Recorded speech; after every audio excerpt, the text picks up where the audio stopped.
A law explicitly prohibits financial institutions from terminating accounts or denying services based on a person's political opinions, speech, or affiliations.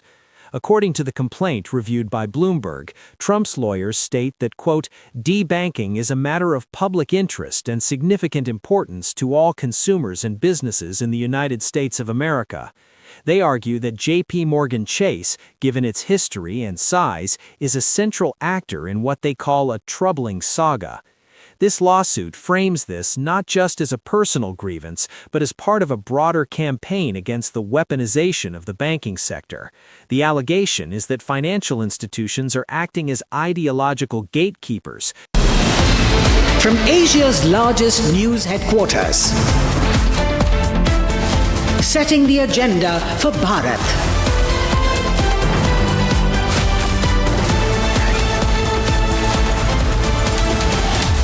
You're watching Republic.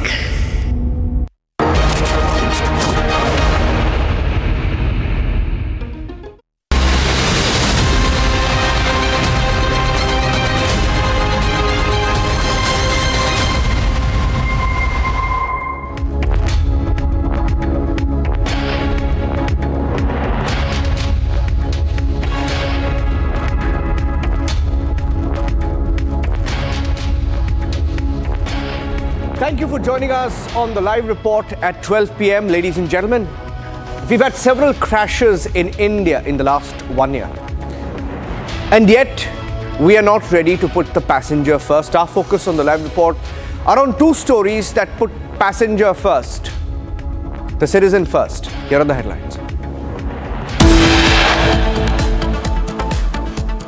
As airlines gang up, as the duopoly of Indigo and Air India gang up to ensure that FDTL norms are relaxed, there is no clarity yet from the government, silent on whether FDTL norms will be enforced.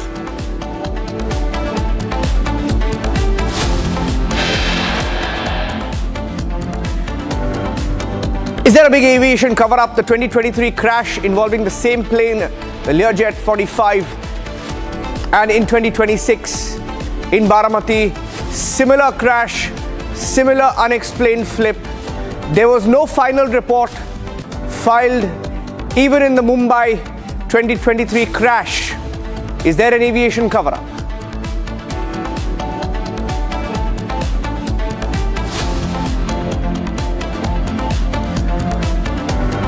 Unexplained 180-degree flip. Even experts are questioning why similar crashes have taken place and why there's no explanation yet. 2023 and then 2026, looking at both the visuals in detail today.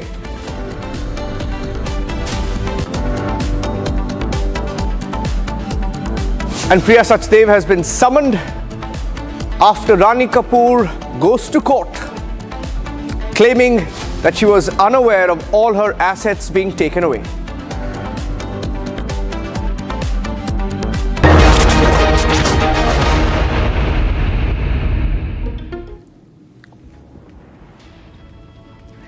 And ladies and gentlemen, the story that we've been tracking here on Republic TV, there was a meeting on the 19th of January in the national capital when airlines came together.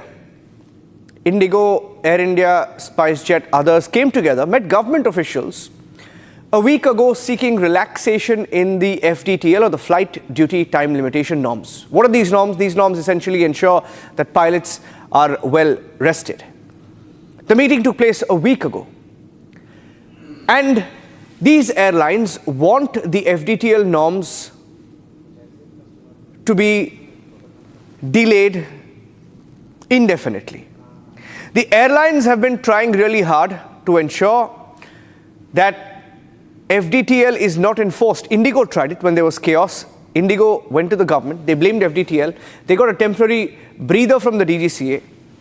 And now airlines are trying to ensure that it's permanently put in abeyance, which means FDTL, which ensures that pilots get enough rest, crew gets adequate rest, and therefore passenger safety is not compromised. They don't want that. They want a permanent relaxation on FDTL.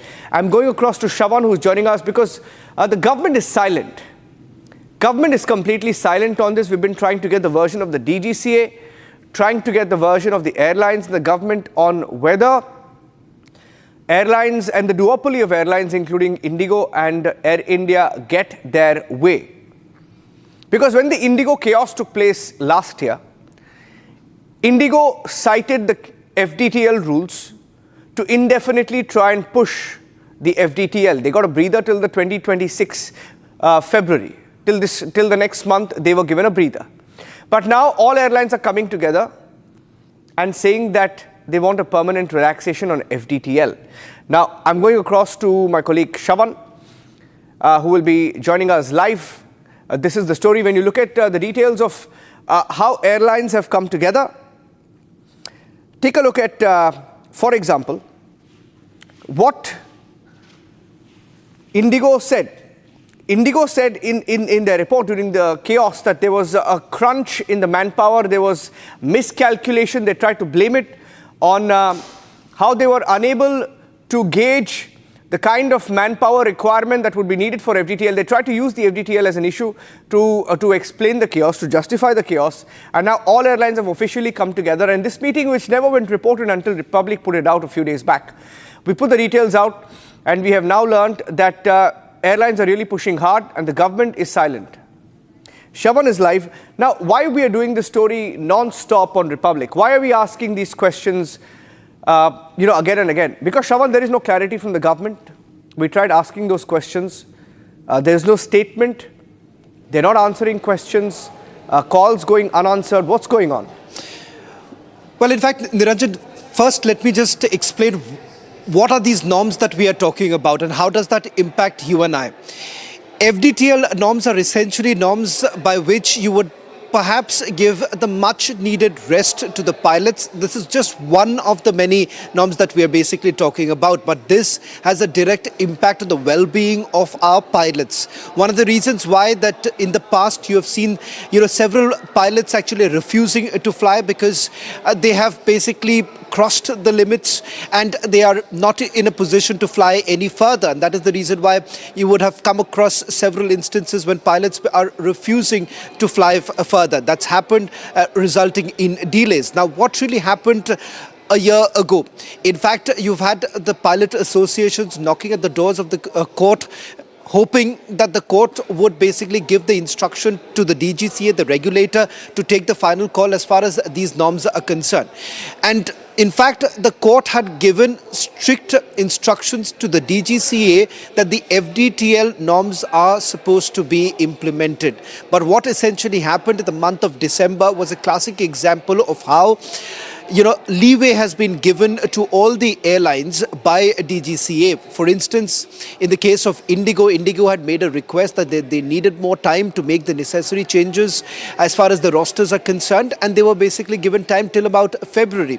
Now the clock is ticking. By 10th of February, they were supposed to basically impose the new FDTL norms. It seems that now almost all airlines have basically ganged up. And now they're putting pressure on DGCA that these norms are not basically required. Now, there is a proof for this. Let me now show you what is this proof that we're talking about. This is the Federation of Indian Airlines, which basically represents most of the airlines and a singular body which has all the airlines together. And this is what they are claiming. We are not saying this. This is what exactly FIA says, that they are representing member airlines, Air India, Indigo, SpiceJet, and they're basically giving their view on the CAR, the FDTL norms. And this was the last letter that was written on 12th of January 2026. That's the last communication that has gone from this body to the DGCA. And interestingly, this is what they say, that the industry basically appreciates DGCA's continued focus on enhancing safety, fatigue management and alignment with evolving global standards. But they go on to say that the final regulation remains operationally implementable, proportionate to demonstrate fatigue risk and harmonized with international regulatory frameworks while recognizing the unique operating environment in India. They're also going on to say that formal fatigue reporting mechanisms are absolutely fine, regular review of fatigue reports by the cross-functional panels, non-punitive assessment and corrective actions. And the fact here, they go on to say that as far as the rosters are concerned, the current system is actually adequate and it provides the much needed rest to the pilots. Now, which effectively means that they are basically advocating that there is no need for an extra time that was actually being given to the pilots, the extra time in terms of rest that is essentially required by every pilot. Now, Shravan, what is the DGCA saying? Because we put some of these questions to both the government, DGCA. There were meetings held, different bodies. You spoke of one body, but pilot bodies have been fighting. And one of the reasons that Indigo cited when the chaos happened was that they were unable to gauge the FDTL, rules. They tried to use that excuse. But it's not as if they have shortage of pilots. They do have pilots. And why are they now coming together to blackmail the government? Now, what does this mean? Does this effectively mean that if FDTL kicks in, they will need more manpower? Does it mean them cutting down on profits? Is that what it all boils down to? Well, they will certainly have to rationalize their operations, because what is essentially happening right now is you are cutting corners.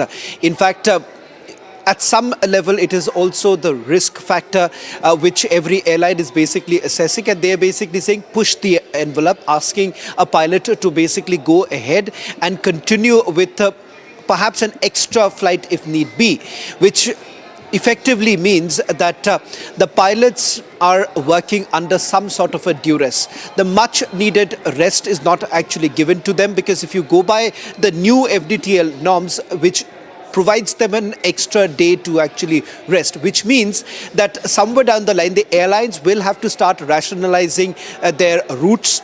They may have to cut down on the routes that they're basically flying. And the night operations happens to be the direct, as far as the direct impact, if I may say so, the direct impact is actually on the flight night operations. And that's where it pinches airlines like Indigo, because large number of their international hauls are essentially, these are night flying routes. And they wouldn't want to compromise here because it was going to impact their revenue.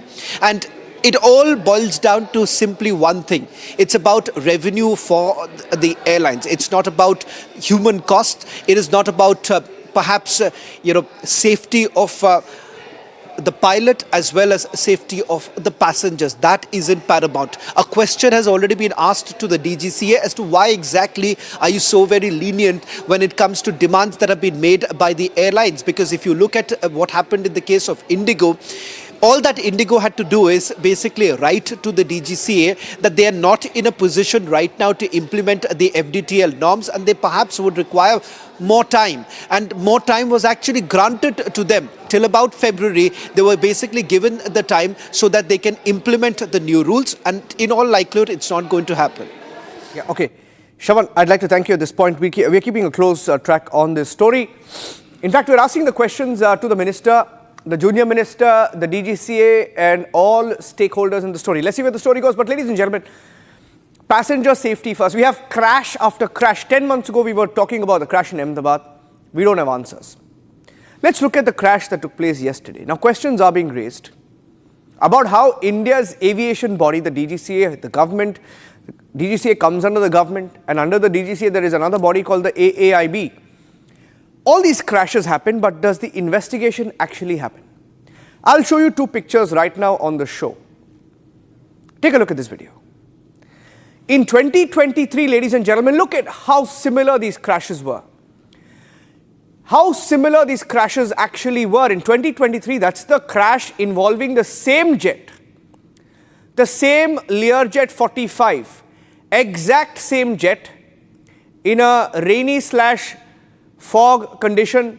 Look at how it just falls to the ground in that unusual angle. It's a 180-degree flip. Exactly what happened yesterday in Baramati. So in 2023, you had this Mumbai crash of Learjet 45. 2026, look at how similar they are, ladies and gentlemen. That's the exact same plane, exact same operator. And why are we showing you these visuals? Because in 2023, when the crash happened, there was a preliminary report filed. Would you believe it? 3 years down the line, there is no final report filed. There is no final report that is filed by the AAIB, which is entrusted with investigating such a crash. What is going on? And why is there an aviation cover-up? I have Captain Randhawa of the FIP. Captain Randhawa, I want to stay with these pictures. You look at these pictures, Captain Randhawa, it is so eerily similar. Same plane, same operator. Okay, forget the operator. Operator may be incidental, right? Same plane, similar incident, similar flip. I mean, you look at how in both cases it veered to the left. I don't know whether it's too much of a coincidence, but what we are worried more about, I'm not an expert, but what we are worried about is that in the 2023 case, we see that there is no final report. There is no final report filed. So what happens each time there is a crash in India? We go back and we ask questions, we debate, but there is no final report, there is no closure. What's going on? Niranjan, good afternoon. I would like to give some views on this. First part is that you showed me 2 video clips and you showed me that what is the similarity. Now, if you see the similarity, that both are Learjet 45 aircraft. Of course, one accident happened during September 23 and the second one happened yesterday. Now, Learjet 45 aircraft, let me tell you that it's got thin wings and it is prone to tip stalling. Now, that is one of the possibilities we have to rule out, that did the aircraft at the low speed handling, was the speed low enough? Because on approach, the speed is low enough. And if the speed is insufficient, the aircraft could reach a critical angle of attack and there could be a stick shaker warning, which would be evident from the decoding of the DFDR. So one thing is certain, that if you see the Mumbai accident in which the people survived and people did not survive yesterday. Now, if you see, the aircraft has just turned towards the left, short of the runway, and it's turned to the left and crashed. Now, we cannot overrule a technical problem in the aircraft because the pilot has not responded to the clearance given for landing. That is one. That is yesterday's accident. Now, I'll come to the second question, that the AIB has still not completed the final report on the accident in 23. It is a ridiculous way of functioning. We have been saying that firstly, the members of AIB board, they do not qualify as per the Doc 9756 Part 1, which is laid down in Annex 13 of the ICAO. And secondly, they are understaffed. There are only 5 members. Thirdly, they lack the expertise. Fourthly, the number of, apart from the AIB board, there have to be SMEs on board. Now, SMEs on board, you have certain amount of SMEs in the AIB board, and some should be complemented by taking them from the industry. So until and unless these things are done, this will continue to happen, and the government of India should question. Now it is working under the Ministry of Civil Aviation, which is again wrong. It should be an independent body like the NTSB, and it should not be answering to some ministry, because ministry has got DGCA also under them and AIB also under them. So they need an independent body. And the reason is very clear, that their processes are very slow. They don't have expertise. Even in the Ahmedabad crash, we have been saying time and again that you have to check the electrical systems and all. It has been filed by Foundation of Air Safety in the US Senate about this accident. So they are not bothered, and that what the experts say or what the evidences are leading to, they are not bothered. So they need to make SOPs firstly that has to be, all these accidents have to be a time-bound program, and you have to follow certain guidelines.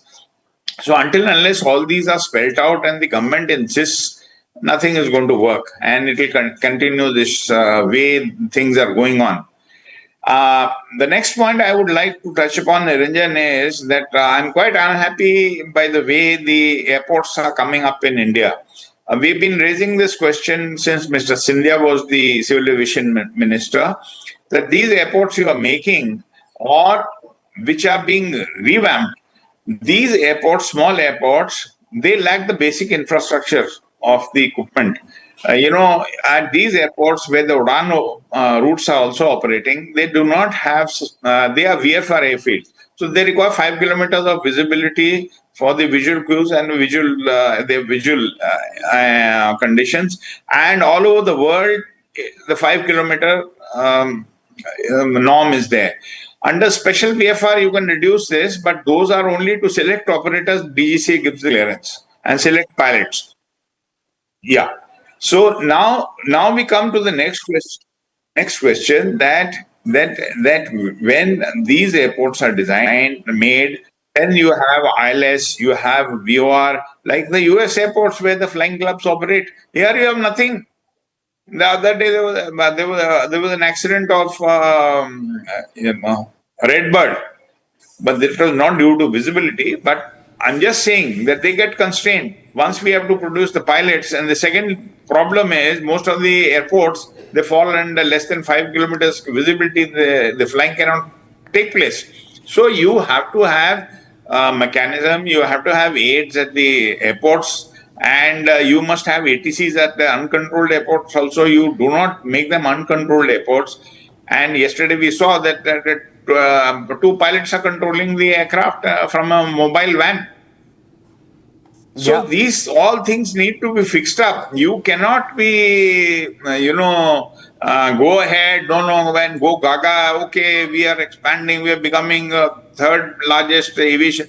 We are heading towards disaster because things are not getting fixed. You don't have the right people in the right places who can put things into place, the SOPs into place, and it is not happening.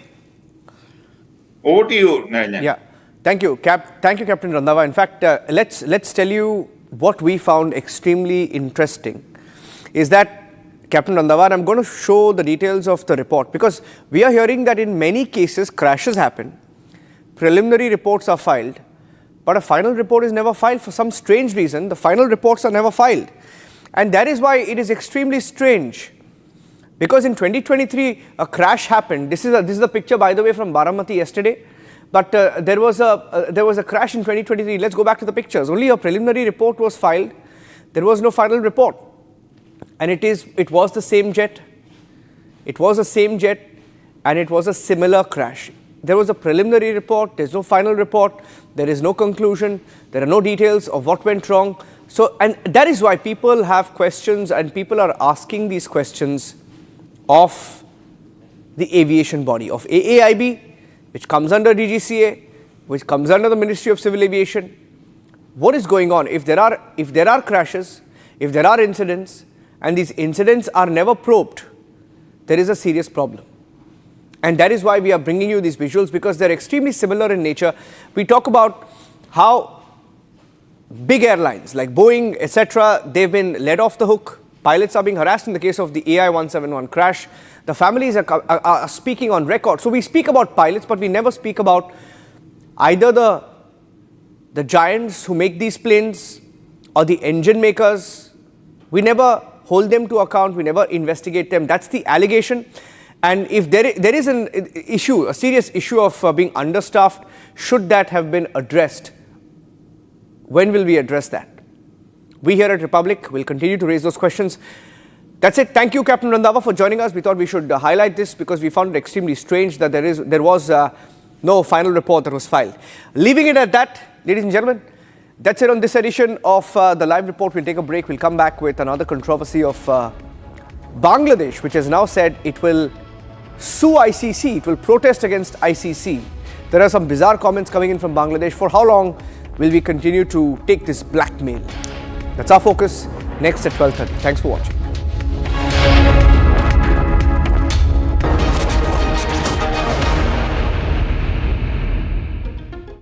थोड़े में ज्यादा स्वाद, यही तो है इसकी खास बात। वाओ मम्मा, क्या स्वाद है? अरे मेरे राजा, Amity University has been ranked India's #1 university for business and economics and the #1 private university for computer science by Times Higher Education Subject Rankings 2026. A testimony to Amity's globally benchmarked standards in education. दादी के हाथों का जादू और खुशबू से महकता घर, माँ की मुस्कुराहट और खाने की सुगंध। MDH गरम मसाला, क्योंकि हर रिश्ता है स्वाद से जुड़ा।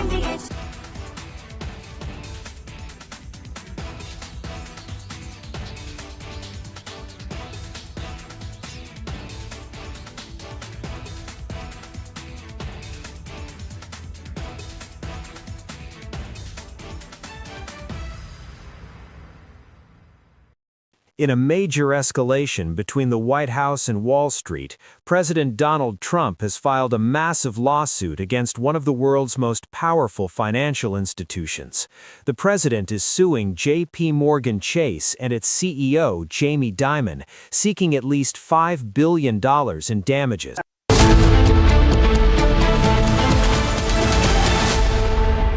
दादी के हाथों का जादू और खुशबू से महकता घर, माँ की मुस्कुराहट और खाने की सुगंध। MDH गरम मसाला, क्योंकि हर रिश्ता है स्वाद से जुड़ा। केसरिया से मन जोगी हुआ रे, दिल झूमे देखो मतवारा हुआ रे। केसरिया से मन जोगी हुआ। हर पल मनाओ केसरी त्योहार। विमल, बोलो जुबान Kesari.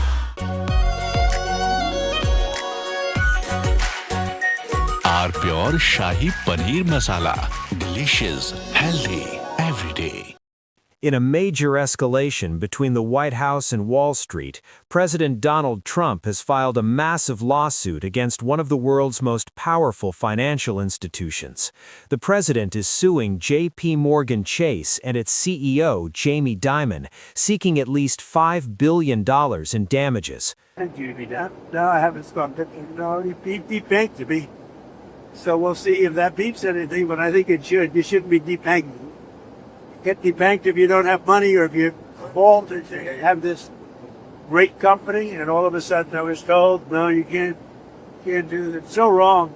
It's so wrong. I don't know what their excuse would be. Maybe their excuse would be the regulators. I don't know. But regardless, I guess it's a good lawsuit because every pundit has come out and said Trump has a great lawsuit here. You're not allowed to do what they did. Jamie Dimon, what he did, he's not allowed to do that. The lawsuit, filed on Thursday, January 22nd in Miami-Dade County State Court, centers on a controversial practice known as debanking. The president alleges that the bank has systematically denied services to him and his associated businesses, not because of financial risk, but due to political bias.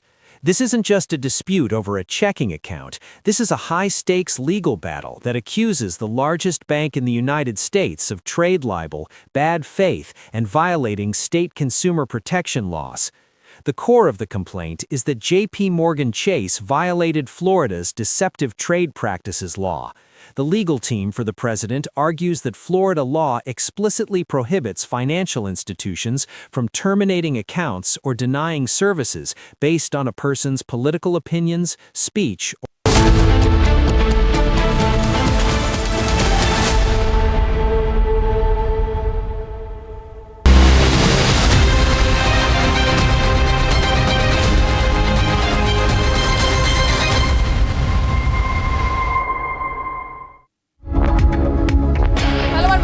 you're watching Republic TV and I'm Riyanka Chaudhary. Well, we are of course getting details of the economic survey, and India will be in fact maintaining its growth trajectory upwards, with the GDP growth for financial year 2026 projected at 7.4%. We get you more details, but first the headlines.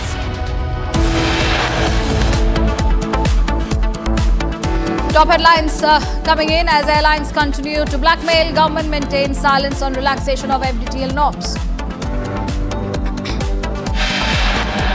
2023 crash report on Learjet highlights similar unexplained flip of aircraft as seen in 2026. No final report given. Is there a cover-up? Unexplained flip seen in 2023 and 26 Learjet aircraft. Experts question why similar crash took place.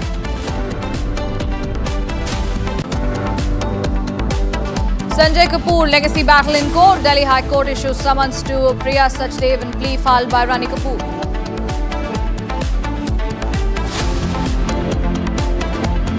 कई देशों के साथ हुआ ये समझौता हमारे देश के मछुआरे, हमारे देश के किसान, हमारे देश के युवान, सर्विस सेक्टर में जो लोग विश्व में अलग अलग जगह पे जाने के उत्सुक हैं, उनके लिए बहुत बड़े अवसर लेकर के आ रहा है. Prime Minister Modi lauds India EU FTA, says deal to script next chapter of India's growth story.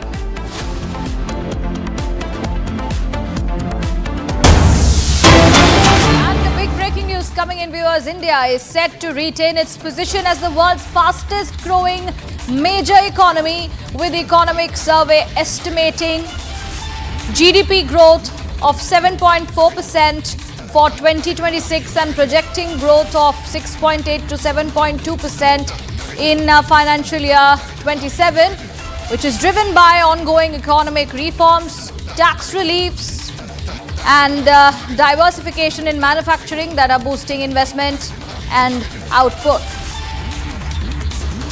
Latest updates coming in, viewers, in terms of India's growth trajectory. Pranav, my colleague, joining us live on the broadcast. Pranav, India is going to be retaining its position as the world's fastest growing major economy, and there's an estimate of the GDP growth of 7.4% for 2026 and a projecting growth of nearly 6.8 to 7.2% for financial year 2027. Help us understand a little bit on what exactly this means and where is India's growth trajectory headed towards. Well, we're just seeing a lot of action happening right now. Prime Minister just said that the India-EU trade deal is supposed to give a major boost to the Indian economy. And now we have the economic survey that's been tabled in the Parliament in Lok Sabha by Finance Minister Nirmala Sitharaman. We're still expecting the document to be tabled in the Rajya Sabha, post which it will be in fact uploaded on the website of the government, post which we'll get much more data. But what we're getting, the preliminary numbers that we're getting right now, the GDP growth that took place in 2025-26 was about 7.4%, which places India as one of the fastest growing economies in the world, when the global economy grew at around 3%. The economic survey also pegs that for FY27, that is from April 26 to the next year, the Indian economy is expected to grow at a rate of about 6.8 to 7.2%, which is again higher than estimates. And as per preliminary estimates or preliminary advance estimates that we're getting, the major boost is because of manufacturing reforms, tax reforms, and the relief that was given in GDP. Right. But Pranav, I'll come back to you. At this point in time, joining me is Mr. P.K. Basu, who's an economist. Mr. Basu, your first response as far as the fact that India will be retaining its position as the world's fastest growing major economy. The GDP growth has been estimated for 7.4% for this year and a projectile growth of nearly 6.8 to 7.2% for the financial year 2027. What do you have to say? Well, first of all, I think 7.4 is an underestimate. Because in the year to date, the data that we have shows 8% growth already. And that does not factor in the fact that there's been a cut to the GST, which has boosted consumption significantly. There's ample evidence of stronger consumption spending. And so I expect that we will in fact see more than 8% real GDP growth in the current fiscal year. Next year, the current projection that the government has come up with is 6.8 to 7.2%. I think they are being too conservative. Growth is likely to be faster than that because the momentum of the interest rate cuts, the GST cuts, as well as the income tax cuts will all provide a substantial boost to consumption and to GDP growth. That's right. Mr. Basu, thank you for joining us and giving your views at this point in time. Thank you. And viewers, we continue to bring you the developments coming in. Pranav, I come back to you. Well, we had seen that there were several economic reforms, that there were tax relief measures that had come in, and there were diversification in manufacturing that were boosting investment and output, all this leading to India maintaining its growth track.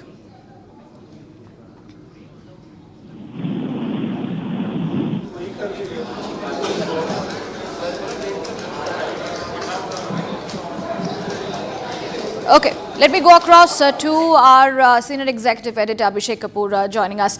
Abhishek, I put that question to you. Well, as we have seen that there have been several, reforms, economic reforms that have been brought in from the government. There are tax relief measures that were put into effect, and of course diversification in manufacturing that are boosting investment and output. Of course, all of this leading to India maintaining its growth trajectory. What do you have to say? Well, you see, we have accessed the copy of the economic survey presented in the Lok Sabha and the Rajya Sabha by the finance minister just a while back. We have the entire copy of about 700 plus pages. And the most significant aspect is that, naturally, so it acknowledges the resilience of the Indian economy. But even more significantly, this document essentially calls the bluff of the American tariffs. It says that the Indian economy has been strong enough to withstand the impact of tariffs, and in fact, tariffs were supposed to have an impact of the kind that the growth projections were revised downwards by many agencies, but it seems that India has in fact weathered the storm, and reasonably so, and the growth projections remain strong. So I think that's the most significant aspect coming out of the document which we have just accessed. And one of the header of the document says that a victim of geopolitics and a strategic power gap. So in a way, there is an acknowledgement that India is being targeted for its strong growth by geopolitical weapons, which obviously means the tariffs, which have been slapped by the Trump administration. But it says that, and it's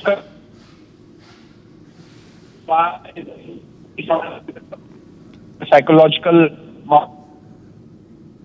That's right.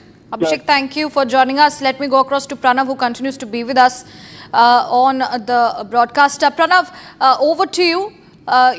Take us through all the developments that are coming in as we access the survey. See, we are just about going through the economic survey document, but the most important keyword or the buzzword, so to say, that has emerged out of the document is obviously the tariffs. I would in fact want to take you through one of the most important paragraphs that the survey mentions about tariffs is that initially tariff of about 25% was expected. In April, India was expecting to touch an early agreement with the US, but everybody was surprised when the agreement did not happen. This is what the economic survey mentions, and it goes on to further say that in reality growth accelerated. So it is noting that on one side India was not so much affected by tariffs, though there was an expectation, but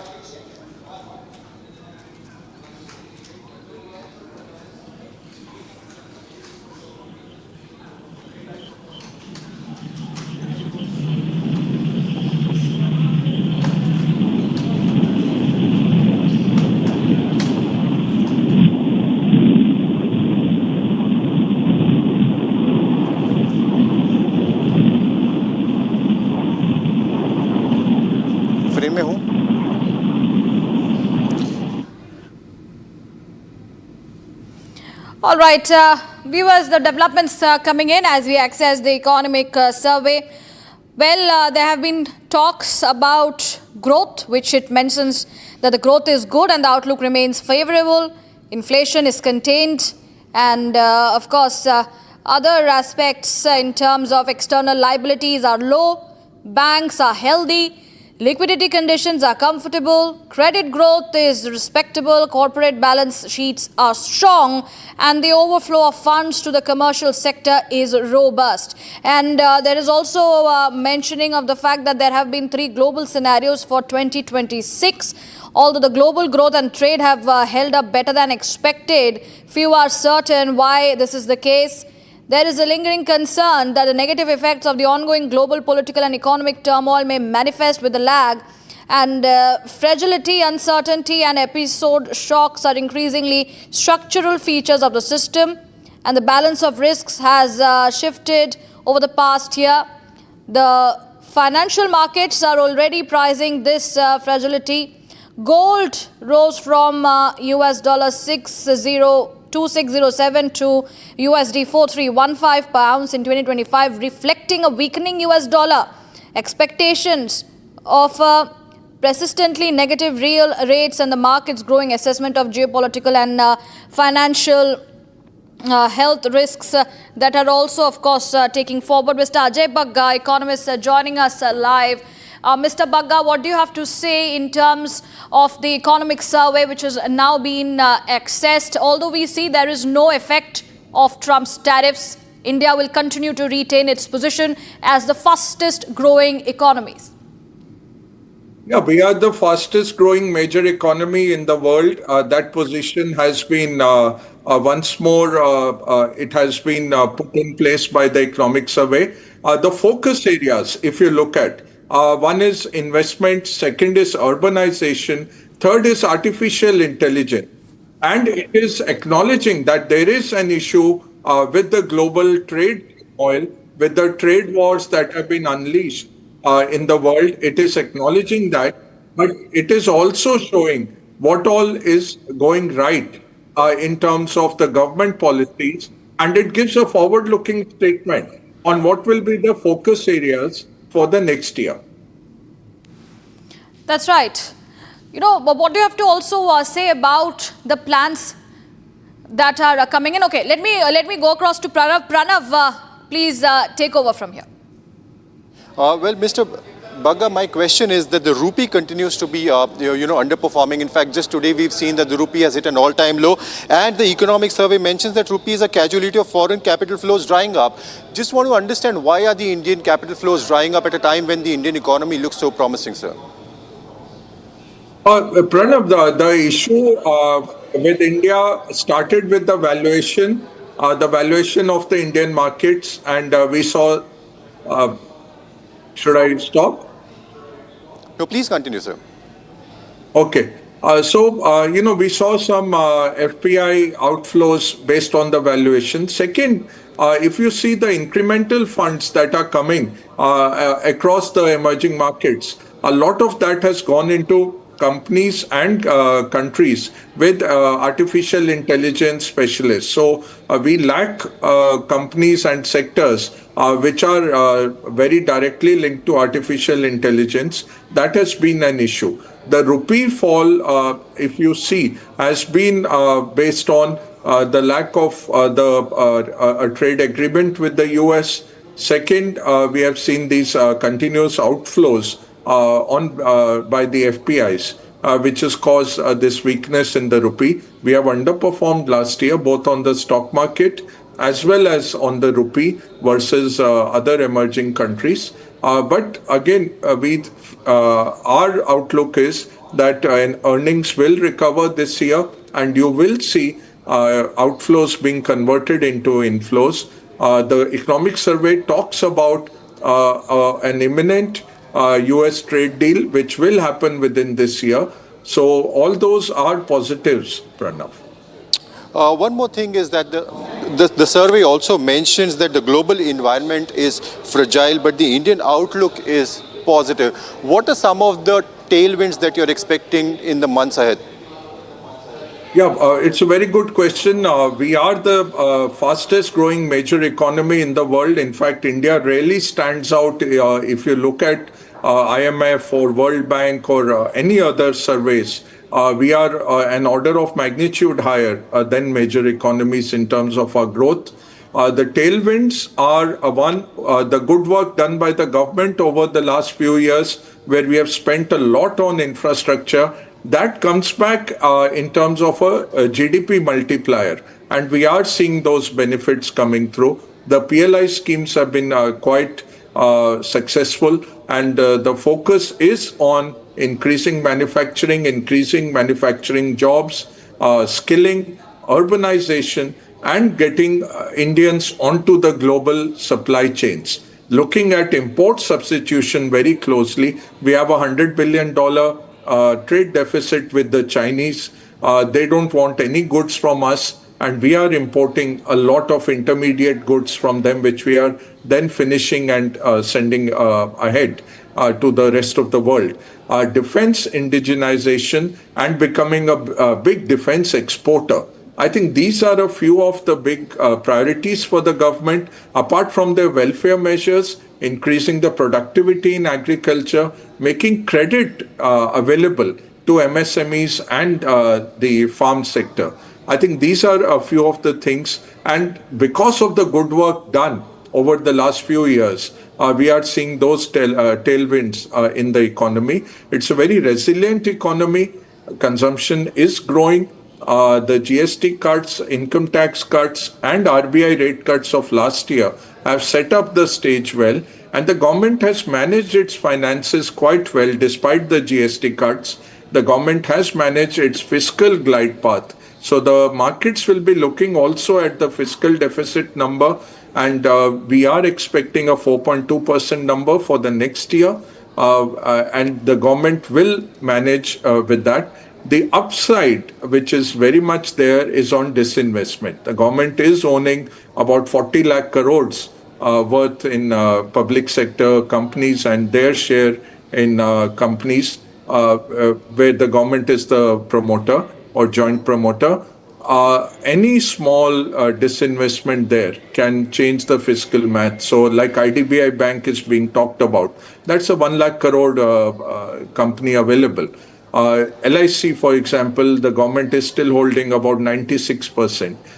So these few, we are quite optimistic that if not by March, you will see some amount of disinvestment coming over the course of the next financial year. And that will generate some revenues for the government, which are extra tax. Out of the tax ambit, these will be extra revenues coming in. Okay. Mr. Bagga, one more notable observation here is that the inflation is likely to stay benign for the foreseeable future in the coming year is what the survey mentions. I want to understand from you, the government has already made its measures in terms of GST rollout, in terms of the MPC already cutting down rates in order to boost liquidity and supply side and the demand side. I want to understand from you what more scope is there for the monetary policy to reduce rates.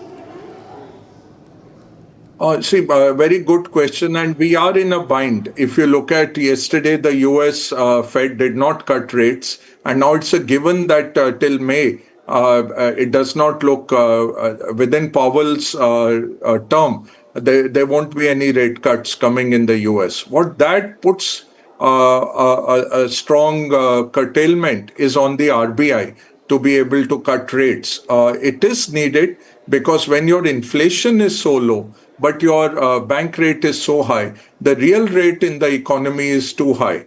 And that becomes a curtailment, it becomes a pressure point for the economy. It holds back the entire economy from growing at what its capacity is. So the rates are still too high at 5.25. There is a requirement to cut these rates further.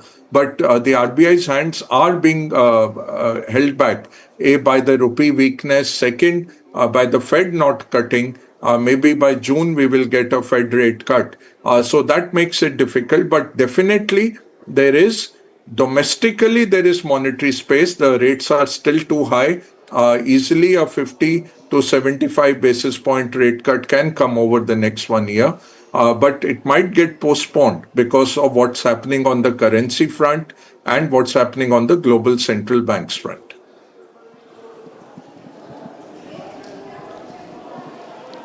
Another important important observation in the economic survey is also about the agriculture sector. So which are some of the sectors that you believe are likely to, get the tailwinds once again of the performance that we witnessed over the past year gone by and the budget reforms that may come on Sunday? See, one issue we are facing is liquidity in the market. So if you see, RBI has pumped in nearly 9 lakh crores this year to help the money markets, and still the markets are in deficit. That main reason for that is RBI is selling dollars and buying rupees in a bid to defend the rupee. What that does is it sucks out liquidity. When liquidity goes out of the market, that's like oxygen. So for the industry, for the markets, liquidity is very critical.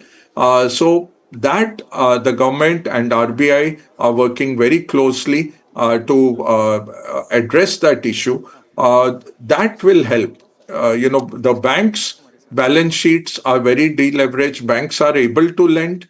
The corporates have also cut down their loan exposures. Corporates are able to borrow.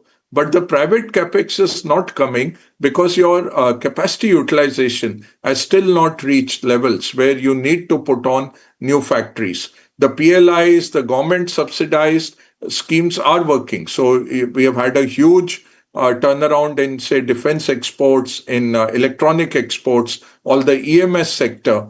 That has done very well with the government support. Solar is doing very well. Renewables are doing well. More sectors will need to come in for this. So I think beneficiaries from the budget will be consumption. First of all, government is very cognizant of that. Nearly 65% of our GDP is predicated on private consumption. So we have to make sure that there are measures which put more money in people's pockets and help them to consume more. GST, income tax is done. That will continue, and maybe some more measures. Second is how to bring back private investments. That is very critical. Government has done the heavy lifting. They will continue to do the heavy lifting in creating infrastructure in defense, railways, ports, airports, aviation. All these spending government has done well.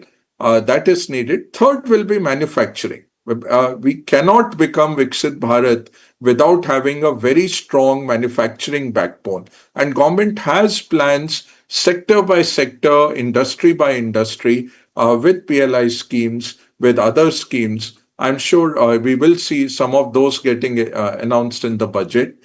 So big beneficiaries, I would say consumption themes, agriculture themes, fertilizer companies should do well.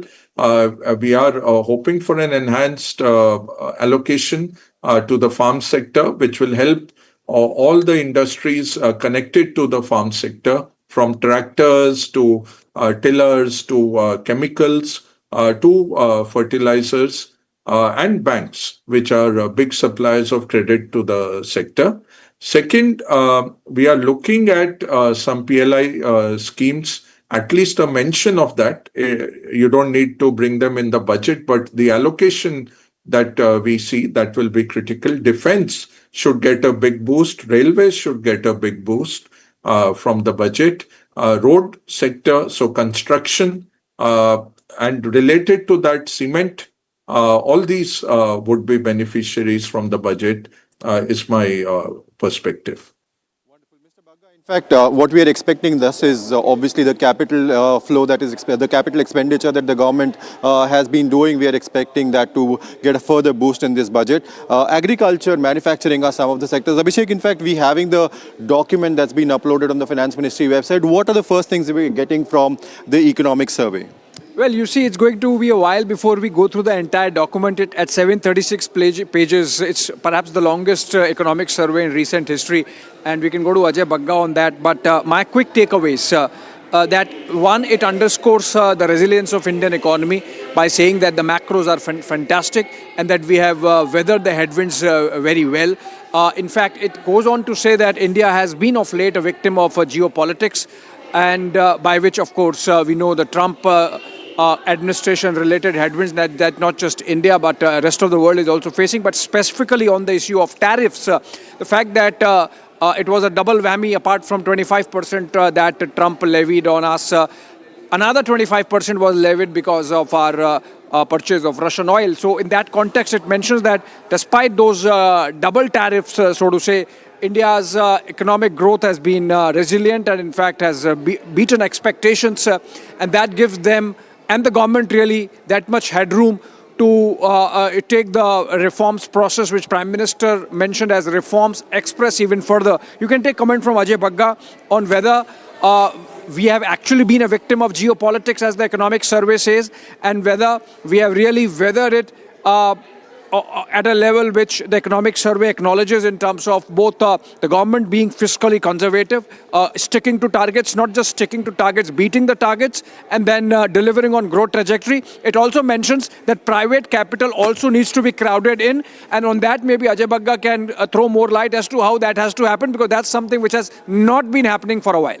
Mr. Bagga, your comment on this. In fact, what Abhishek is saying is that despite, I mean, are we really a victim of the, so to say, trade game or a tariff game that played up? But we were expecting that a trade deal with the US would be signed earlier, but it wasn't signed, despite which the Indian economy has emerged victorious over the past year. What are your comments? Are we a victim, or we've really played the card well and come out victorious out of this entire equation that we saw unveiling? Yeah, we have been singled out, so we are victims to that extent. China is not pulled up. Even Scott Bessent, the comments that he made, that India is responsible for Ukraine. China is the biggest trade partner of Russia, Turkey, Europe itself, US itself buying uranium worth billions of dollars from Russia. They conveniently forget all this when they comment on India. So yes, India has been singled out to be made an example of because of our BRICS leadership, because of our G20 leadership, and our independent policy stance. So yes, very much. Has India played the cards well? I think fabulously. And history will be very kind to the way the government has played the cards over the last 1 year. They have been resilient. They have been polite. They have been diplomatic. They have followed all the international rules and not got into a street side scrap, despite grave provocations from various quarters. So I think it's been handled well. How does it go ahead? I think the EU FTA announcement is positive. Now we have to see that it gets passed in the European Parliament and it goes to each sovereign nation and gets passed. It's a win-win deal. If you read the fine print, India has been more than generous in opening up its market, and the European Union has been very generous. So it's creating multilateral partnerships, and India foresaw this. I think it's hats off to the PMO and to FM Foreign Minister Jaishankar that they foresaw this, that it will be a very multilateral kind of a world and not so much as a duopoly or a world broken up into two halves. But you will have to create, do a lot of hard work and create a lot of relationships with a lot of markets, which is what India has done. That's why merchandise exports have grown, even though US exports have fallen over the last year. Going ahead, what Abhishek was mentioning, that is the crying need. When does private corporate capex come back? And again, as I said, when you have an output gap of the size that we have, what does that mean? You have a factory that can make 100 units. If India is a factory which can make 100 units, today we are making 76 units. So all your industrialists, they will wait for it to reach 80, 85 before they start making a new factory. That is the crux.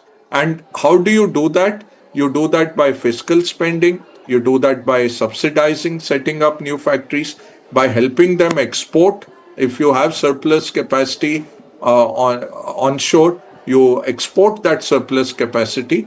All those tick marks, if you see, the government has been ticking mark. So, unfortunately, whenever I talk, I'm labeled as a bhakt and, mislabeled as that. But we have to give the credit where it's due, and we criticize where it's due. I think where we needed some earlier lifting was the GST cut. It should have come earlier.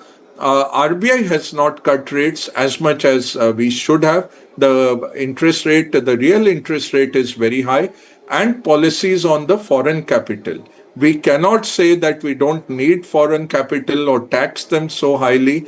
They will go elsewhere then. We have to make a regime, at least for the next 10-15 years, we require this foreign capital to keep coming in till the domestic capital starts becoming so huge that we don't require. Even China, if you see 2007, they were at $4 trillion and today they are sitting at 19 trillion. They have a $15 trillion borrowing from the world. We have zero. We are virtually zero. It's not even worth talking about. Without foreign capital, you can't fund all the future that we are envisioning. Absolutely, absolutely. In fact, we will be waiting and watching, and in fact going through the document as well as waiting for budget on Sunday to see actually how government goes ahead and facilitates that private equity flow into the Indian economy. We'll take a short break right now, sir.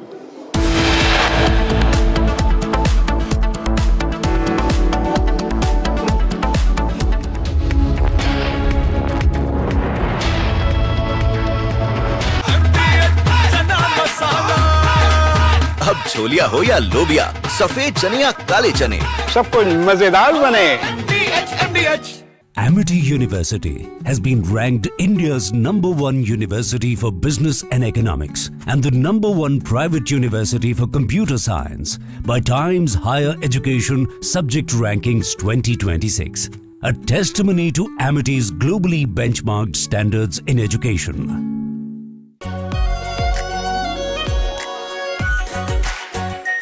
Are pure shahi paneer masala, delicious, healthy everyday.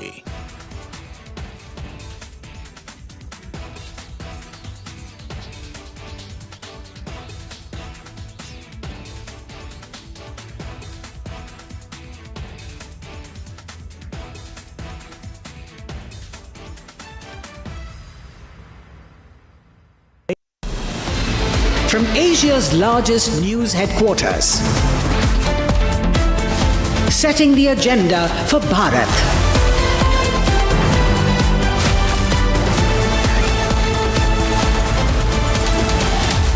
You're watching Republic.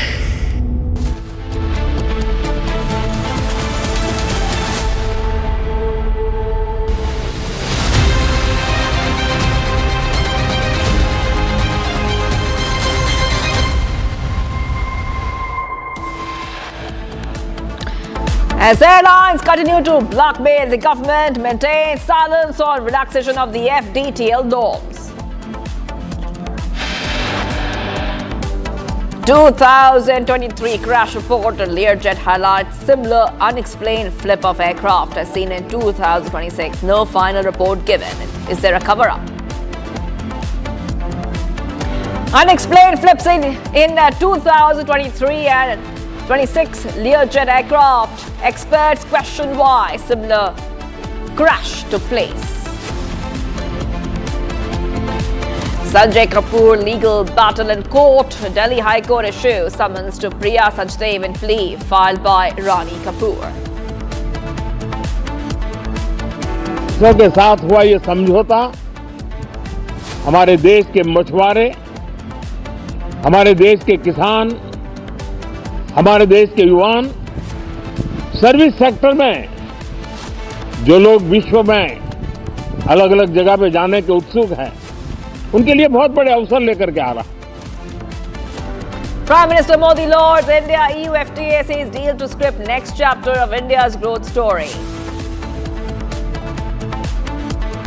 India growth story unstoppable, no impact of Trump's tariffs. Economic survey hints India's GDP at 7.4% for 2026.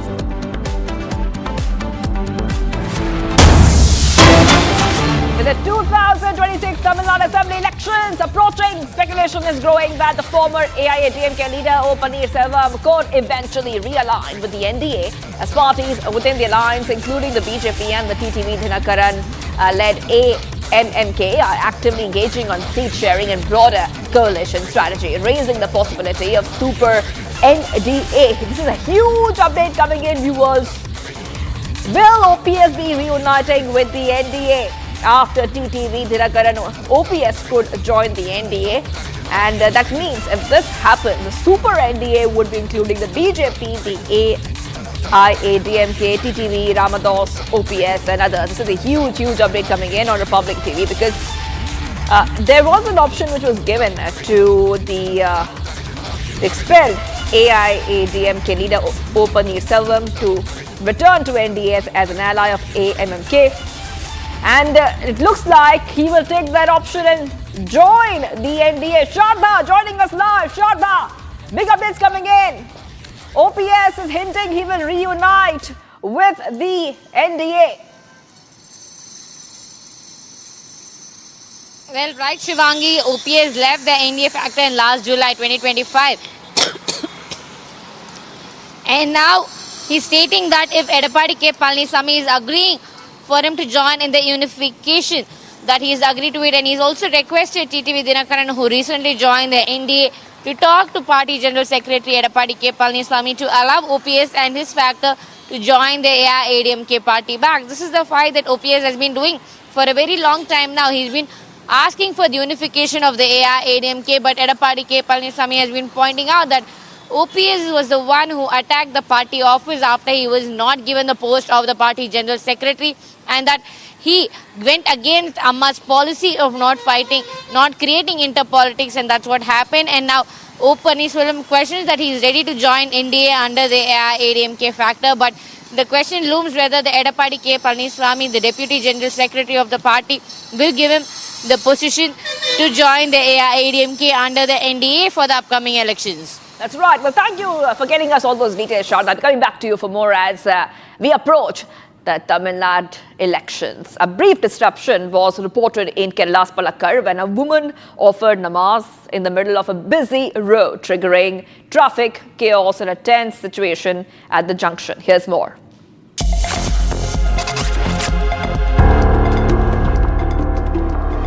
A middle-aged Muslim woman offered namaz on the road at IMA Junction in Palakkad, bringing traffic to a halt for several minutes. Commuters objected to the act, leading to a brief altercation at the spot before the police arrived and brought the situation under control. The police took the woman in custody to prevent further disruption and ensure public safety. The police, however, said no case has been registered, stating that the woman was mentally unwell and that her actions were intended to draw attention to a personal issue. The woman, identified as Aniza from Coimbatore, told the police that she was involved in a family dispute, alleging that her husband's ancestral property rights were denied by his family. Police say the matter is being handled sensitively and traffic movement at the junction was restored shortly after the incident. And getting you the next big story we're tracking, Delhi High Court has sought the DGCA's response to a plea challenging its decision to keep the revised flight duty time limitation regulations, which set mandatory rest periods to reduce pilot fatigue, viewers, in abeyance. Now, saying safety rules must be enforced unless legally flawed, and that passengers' safety concerns over non-implementation cannot be ignored. Court has directed the DGCA to place its stand before it at the next hearing. On the heels of a massive operational crisis, the representatives from India's leading airlines, including Indigo, Air India, SpiceJet and AirAsia, met with the Secretary of Civil Aviation and senior government officials earlier this week to push for a permanent relaxation of the revised flight duty time limitation norms. So this is one of the big stories that we are tracking here, viewers on Republic TV, and we're waiting for more updates to coming in because Delhi High Court is seeking the DGCA stand on keeping the FDTL rules in abeyance. So let's go ahead, viewers, to some of the other stories that we are tracking on Republic TV. All right, this is coming in as the Supreme Court puts the UGC norms on hold. So big updates coming in, viewers, on Republic TV. And we'll get you the latest coming in here as a fresh update has come in here. This is coming in as we see that this was a plea against the UGC equity regulations. And the Supreme Court is hearing, as we speak, It's hearing this. This is Supreme Court pausing implementation of new UGC rules. Big updates coming in, viewers. Supreme Court has commenced its hearing earlier on the public interest litigation over UGC's new regulations on caste discrimination, which it has argued are unfair towards general category students. And the top court had earlier agreed on the urgent listing of the plea. So the latest update coming in, CGI on UGC hearing, we cannot go further backward. They're saying prima facie language of regulation is weak. The CGI on UGC. So we're getting these updates coming in from the top court here.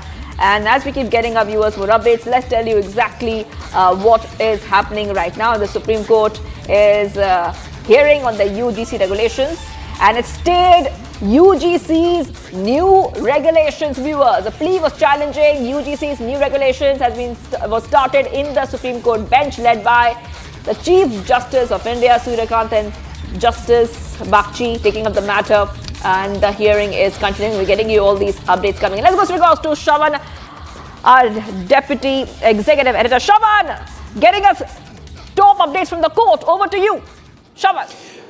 Well, in fact, the Supreme Court was basically hearing the petitions that was filed challenging the UGC regulations. In fact, this was the petitioners have been represented by Advocate Vishnu Shankar Jain, and they've essentially questioned Section 3C of the rules, which they say is discriminatory in nature.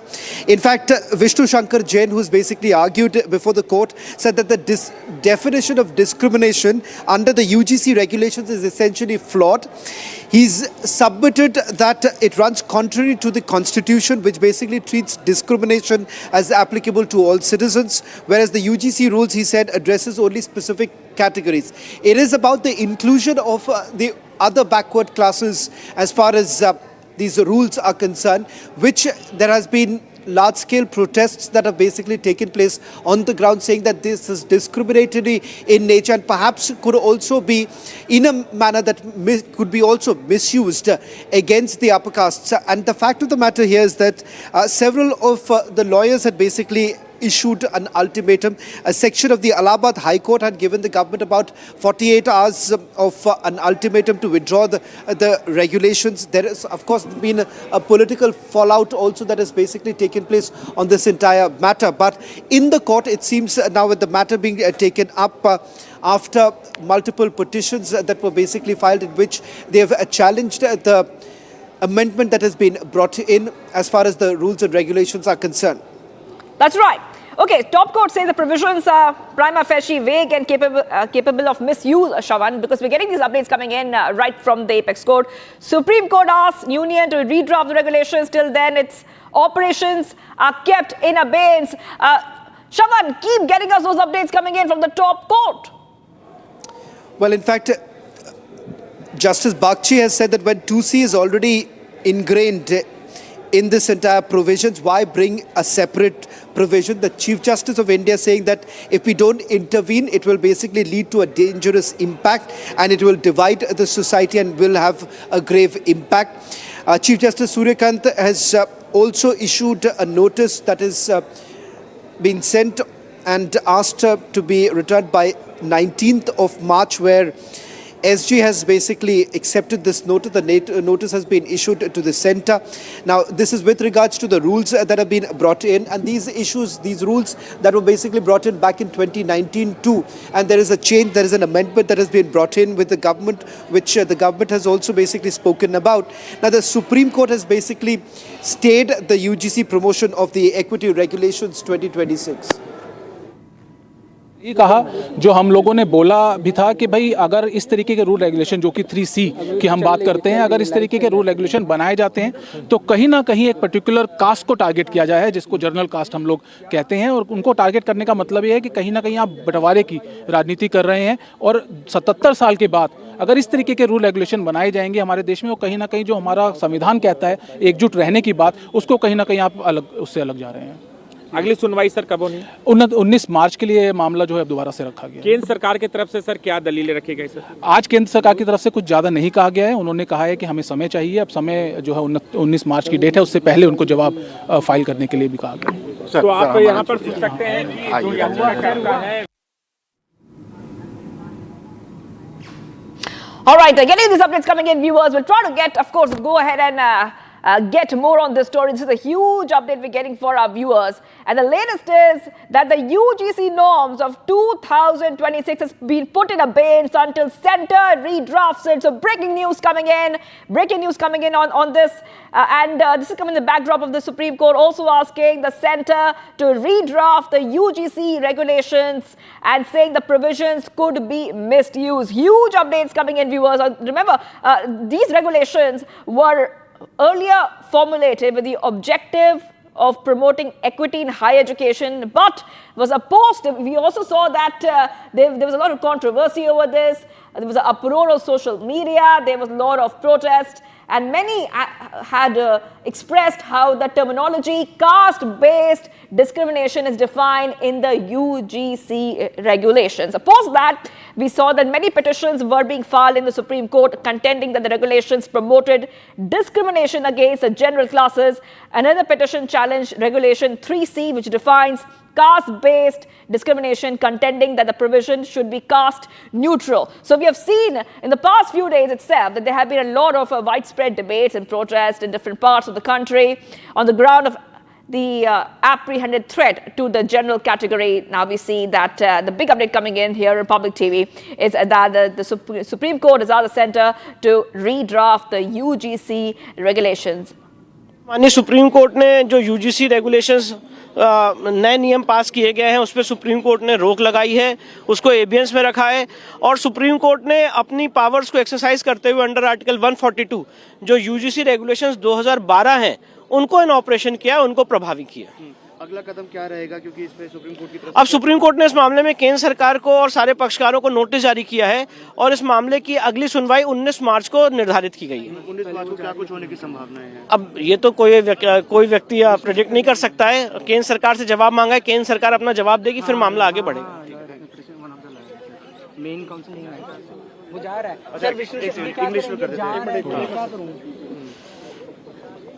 The Supreme Court today put a stay on the UGC. Yeah, today the Honorable Supreme Court heard our writ petition challenging the UGC regulations which have been enacted recently. The Honorable Supreme Court has stayed the UGC regulations and has kept them in abeyance. The Honorable Supreme Court, in exercise of powers under Article 142, has directed that UGC regulations 2012 will be in operation till further orders, and the matter has been posted for hearing on 19th of March. Thank you so much. Sir,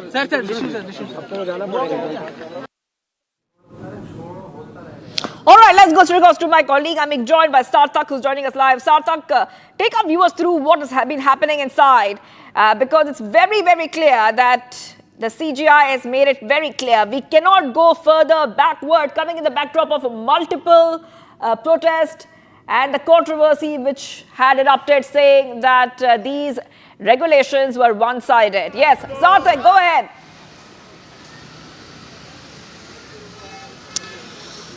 Yes, absolutely, Shivangi. I'm right outside the Delhi High Court, where the court has raised some really pertinent questions. The first and foremost question the Delhi High Court has raised is that why the DGCA rules, the DGCA has failed to implement the FDTL rules that were passed earlier. The fact that it has been put on pause, the fact that these rules were supposed to be implemented to monitor and keep a track of all the working hours of the pilot. It was concerning the pilot fatigue and the safety of the passengers. And the Delhi High Court has also pointed out that the safety rules must be followed. The safety rules have to be followed till the time they are not illegal. And to give a little background on the case, the DGCA had earlier notified the new pilot duty rules, but later it was kept on hold after the chaos that took place, especially with Indigo, and all the flights were cancelled, the flights were delayed, due to which it was kept on hold for a while up till, I believe, February 10. But now the latest developments simultaneously have taken place where various airlines, Indigo, Air India, SpiceJet, Air Asia, they have met the Civil Aviation Secretary and they are demanding, that these new set of rules. I'll come back to you, Sarthak. Sarthak, I'll come back to you. I want to go across to my colleagues. I think we have Shivam and We have Shivam and Hina joining us live from our newsroom. Coming across to you, Shivam, we have the new date, and Hina, we have the new date for the next hearing. I think that's around March 19th, the next date for the hearing. Yes, go ahead. Yes, definitely. Hina, you have been tracking all the developments that were happening. Now, the petitions against the UGC equity regulations were filed by Mrityunjay Tiwari, Advocate Vineet Jindal, and also Rahul Dewan. They contended that the regulations promoted discrimination against the general classes, and it can be said that court held it abeyance. All right, so the entire matter was replacement of UGC 2012 norms. There was a call that caste-based discrimination needs to be combated, and that is why UGC new norms were put in place. But Supreme Court heard the matter today and said that we cannot go further backward and we cannot replace these norms with the new norms. So as of now, Supreme Court has put the UGC 2026 new norms on hold. Now, of course, we have received hard-hitting arguments from the court, who has said that if we do not intervene, it will divide the society, is what the Supreme Court has said. Shivam, what more can you tell us? Definitely, let's head on to more arguments that were made in the courtroom. Now, the petitioners have clearly mentioned that all citizens may be Shivam and Hina, protected. hold on for a second there. Hold on for a second there. Swapnil Kothari is joining us, advocate. Thank you for joining us here, Mr. Kothari. Your first reaction, UGC norms will remain in abeyance. The next hearing is later in March. How do you read this? Because this is coming after a lot of protests, a lot of controversy, with many saying earlier that these norms were one-sided. The Supreme Court in its wisdom has decided that after 14 years, when you redraft the norms, especially after 2012, I think those are the old norms, and in 2026, you've come out with the new ones. All it is but nothing but an old wine in a new bottle. So if there is no fundamental difference in what you've said in 2012 and what you're saying now, then it makes no sense to us, because 2012 was obviously archaic, was not in consonance with the times. And now in 2026, again, there are these widespread protests, debates, and all those debates and all those protests are not politically manufactured. But some of them could be even legitimate. So if they've gone on reading the norms, and some of the judges have even asked that why this particular clause has been mixed up with this, why this, why not that, etc. So what they're trying to say is that they are trying to make a headway out of that themselves. And if they are not able to make proper sense out of the norms that are there before them, then I don't think that they can pass any judgment. So they've decided that it's best to put it on hold. And, if the government come up with drafting better ones, if they can come up with drafting a better set of norms, then I think they can place it before the Supreme Court and then argue afresh on either side. But basically, the fundamental point that the court is trying to make is that we have to be convinced that this is not discriminatory, that this is based on proper discrimination. And if there is discrimination, it is discrimination in abeyance and allowance with the Constitution. So, there is a legitimate difference between the discrimination that you're doing between the two issues at hand, and also, as we call it in law, as intelligible differentia. So if there is an intelligible differentia, then obviously we'll pass muster. But if there isn't, and if it seems to be arbitrary, then it strikes at the very heart of Article 14, which promises equality before the Constitution. So if it strikes at the very heart, then obviously it's, some people become more equal than the others. And that's the reason why the Supreme Court is saying, let it rest for the moment. Yes. And also, Supreme Court has warned against any framework that could lead to social segregation. It's very important because, Mr. Kothari, they're saying that India must not reach a stage resembling a racially divided schooling system once seen in the US. And this is a very important statement which has come in from the Supreme Court, Mr. Kothari. Yes, absolutely. And there is no question about the fact that the Supreme Court wants to avoid racism at all costs. And in any form of a segregated community, scheduled caste, scheduled tribes, caste, religion, sex, anything of that sort is something which comes right into the heart of equality. So the Supreme Court is saying that we don't want to do things which have happened in the US and then things have taken time to unfold, or to, there has been significant upheaval, and, a lot of things have had to be reversed and all of those things. So when you have affirmative action, which is what they call in the US as what we call your reservations, then the affirmative action better be equal, perpetuate equality. And if it doesn't perpetuate equality, then it is bound to be reversed. So this is something which the Supreme Court does not want, because in this country, things take a lot of time to be reversed as well, as much more than what they take time to set. So that is what the Supreme Court is warning against. Mr. Kothari, I wanted to hold on because our colleagues are in the newsroom. We are joined by Hina and Shivam. And, and Shivam and Hina, as we have been following the story very closely, we have seen so many protests. We have seen a lot of critics say it's one-sided earlier. A lot of controversy, especially on social media, had erupted. Yes, Shivam and Hina. Definitely, multiple petitions were being heard, and by the Supreme Court that were filed in the Supreme Court by the activists, students, and also the lawyers arguing the regulations. The primary arguments that it was a violation of Article 14, Article 15, and Article 21, which means equality and non-discrimination under the Constitution. Now, that was something that needs to be held. That was something that needs to be stopped. Now, the Supreme Court kept the law in abeyance because it temporarily halts its enforcement right now. ईश्वर की कृपा है, महात्मा गांधी के आशीर्वाद, हमने निकलते ही महात्मा गांधी जी से आशीर्वाद आज मांगा है। आज उनकी ही कृपा से सत्य की जीत हुई है। और सत्यम जी, अब अगली तारीख कब मिली है?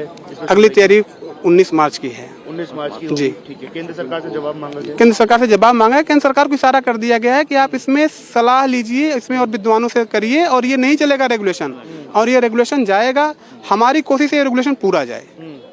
हम इसमें अमेंडमेंट से नहीं, ये पूरा रेगुलेशन जाए और ऐसा कानून बने जिसमें किसी भी प्रकार का किसी भी बच्चे को फाल्सली इम्प्लीकेट करने का कोई भी चांस स्कोप ना हो। अदरवाइज पॉलिटिकल पार्टी जो उनके प्रवक्ता बैठे हैं बच्चों को फंसाने के लिए, कास्ट का कोई अब पर्टिकुलर देखिए, हम कास्टलेस सोसाइटी चाहते हैं। अगर आप अभी किसी यूनिवर्सिटी कैंपस किसी हॉस्टल में चले जाएं, ठंडियों का सीजन चल रहा है, एक ही रजाई में जनरल और ओबीसी का बच्चा बैठा हुआ मिल जाएगा आपको। आपने ऐसा बना दिया कि जैसे जी यूनिवर्सिटी डिवाइडेड है। मतलब क्या सोचा इन्होंने, खैर ईश्वर जाने। ठीक है। Okay, let's go back to Swapnil Kothari, getting these reactions coming in. And Mr. Kothari, like you were giving us a forward look. We are coming to know that now we see that the 2012 rules will be enforced until further orders. How will that play out, Mr. Kothari? Well, you keep drinking the old wine, and as long as the new bottle refashions the laws which seem to be archaic, you continue with them. You can't. The Supreme Court obviously cannot junk the 2012 regulations at the same time withholding or putting 2026 regulations on hold. So the Supreme Court is taking a very wise view and saying that continue with 2012 unless and until we come to a conclusion on 2026. Now, the bite that you just ran. That is a typical bite that we lawyers give, when we want to put forth our perspective. And in as much as what he said that, the OBC and the regular people are, joined together and all of those things, and, it's a caste-based society. Nowhere in the world are you going to be able to eliminate caste and discrimination in a total manner. से ये था कि गलत है, constitutionally it can not be possible, और आप ऐसा कह नहीं सकते। और कहीं ना कहीं ये मैसेज, गलत मैसेज जो है वो इस 3C की तरफ से जा रहा था, जिसको हमने लेकर आज बहस की थी। और जो हमारे CJI हैं उन्होंने इस बात को माना कि बिल्कुल 3C जो सेक्शन है वो कहीं ना कहीं बहुत बड़े इंप्लीकेशंस यहाँ दिखा रहा है, और चिंता जाहिर की, और इसीलिए इसको स्टे भी किया गया। साथ साथ हमारा आर्गूमेंट ये भी था कि जो सेक्शन 8 के अंदर जो इक्विटी कमेटी बनाने की बात की गई थी, वो इक्विटी कमेटी की जो बनाने की बात है, हम उसको लीगली चैलेंज कर रहे हैं। हमारा ये कहना है कि उसको बनाने का राइट यूजीसी के पास नहीं है। वो कमेटी या तो यूजीसी सेंटर लेवल पे फ्रेम कर सकती है, नहीं तो कॉलेजेस के स्टेट लेवल के ऊपर वो कमेटी जो है फ्रेम नहीं की जा सकती।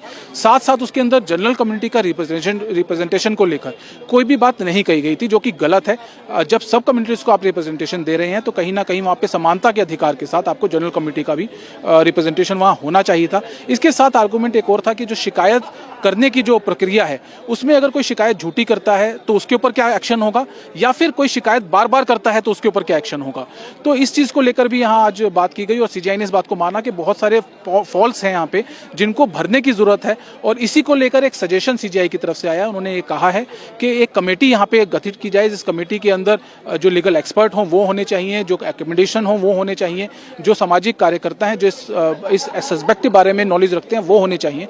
उसको लेकर कमेटी बने और रूल रेगुलेशन को दोबारा से देखा जाए, और ऐसे रूल रेगुलेशन बनाए जाए जो समाज के लिए, हमारी यूनिवर्सिटीज के लिए और बच्चों के लिए सही हो और समानता के अधिकार को मैनेज करते हैं। अब अगली सुनवाई किस तारीख को होगी सर? 19 मार्च के लिए सुनवाई रखी गई है। इससे पहले एक पिटीशन जो कि 2019 से चल रही है, जिस डायरेक्शन के बाद ये रूल्स बने थे, उस पिटीशन के साथ लगा दिया गया है इनको। और अब तीन आज रिट पिटीशन थी वो जो इनकी सुनवाई थी, और अब तीनों रिट पिटीशन जो है वो 19 मार्च को सुनवाई जाएगी। Sir, the Supreme Court put a stay on the UGC. Yes, today the CGI has appreciated our argument as we are talking about three particular aspects. Yes. So today the CGI has appreciated our argument, and we must say that it's a very big win for us, as we have talking about specifically three particular issues. One is section 3C, which is talking about caste discrimination, and in that particular section the general caste has been excluded, the other caste has been included. So this particular section has been sending a message kind that these three castes, SC, ST and OBCs, has been discriminated by general caste. So this is our argument before the CGI, and CGI appreciated our argument and specifically stated that yes, it is, you are saying correct, and this kind of section, if it is there, definitely it will be a very harsh and very discriminatory for the general caste, general people, and this should be amended, this should be rectified. The other part is in respect of the equity committee, which is formed under section 18 of this particular new UGC sections. We are specifically talking about this. There are no representation, no specific representation has been cited in this particular rules for the general community. CGI also admitted this argument also and suggested that it should be a formation of a specific committee, which includes academicians, legal expert and social workers who has been a knowledge about this particular subject. And now this matter is passed for 19th March, and hopefully something good would be happen. Okay, being joined by Mr. Kapil Sankla, founder, Sankla and associate, joining us live. Thank you for joining us, Mr. Sankla. We are getting all these perspectives from our advocates. Mr. Sankla, what do you think the Apex Court was so concerned about that they have stayed these UGC regulations? As far as my understanding goes, the two concerns that primarily weighed heavy is that the vagueness of the guidelines, and because they're vague, there is potential of misuse. Now, you and I will agree that the Honorable Supreme Court in various other statutes, guidelines have also come out heavy on when certain sections or certain clauses have been vague. But having said that, to say that this is a huge win is very unfortunate, and the reason is this. Do we have a casteless society? The short answer is no. Can caste be eradicated anytime soon? The short answer is no. Today, certain people go to the court to say that the anti-discrimination rules, which were to protect the people or certain section of the society that were historically discriminated, discriminates us by not letting us being a part of it. Now, this is a very interesting argument to say that there is no discrimination. Today, a person from OBC also sits with a Brahmin in the same Razai. Somebody said that. And I asked him this, that does he first ask him, are you a scheduled caste or a scheduled tribe? So discrimination is there. It is there in schools, it is there in colleges. And the whole purpose today is to correct a historical wrong. You do not evaluate it by financial independence, because then India will never go to the Great Britain and say, please return our wares, because that's a historical wrong. And you're saying that irrespective of whatever we are doing, wherever we have grown, however economically, socially, we are now strong, but there is a historical wrong that you Britishers return our goods. And that's exactly what perhaps the argument today is. But to say this, that, oh, we are being discriminated as higher caste or upper caste, is, I think, one of the most vague arguments that I've heard. The Honorable Supreme Court, I think, has been swayed by a very limited ground, hopefully, that the rules which have been sought to be incorporated are vague and there is a potential for misuse, and that definitely has to be controlled, has to be looked into, because there have been other rules and regulations that have come in which have historically been misused, and those protections have also been brought in by the Supreme Court subsequently. Okay, Mr. Sankla, I also want to go back to our colleagues from our newsroom. We have with us Hina and Shivam coming across to our newsroom. Our newsroom is tracking all the updates live for us, so our viewers know what is happening. Shivam and Hina, one more thing, which our advocates have told us who are joining us live, and what the Supreme Court has said, unity of India must reflect in campuses. That's what the Supreme Court has said during that hearing. Absolutely, Shivangi. What the Supreme Court has said is whatever achievements India have made in terms of building up a casteless society, we cannot go backwards now. So the crux of the matter is that the general category people are alleging that with these UGC new norms, they are actually straight away calling this particular law as a black law, and that is why they are protesting all across India, saying that they are discriminated against other castes like SC, ST, OBC, and they are being removed from grievance committee. Their protections are being lifted up, and these are the allegations, these are the claims that the general category is making. And of course, Supreme Court has taken cognizance of the matter and has put the entire UGC regulations 2026 norms on hold. So again, a black law as per the general category, and of course, as the expert earlier was saying, that this is a historic wrong.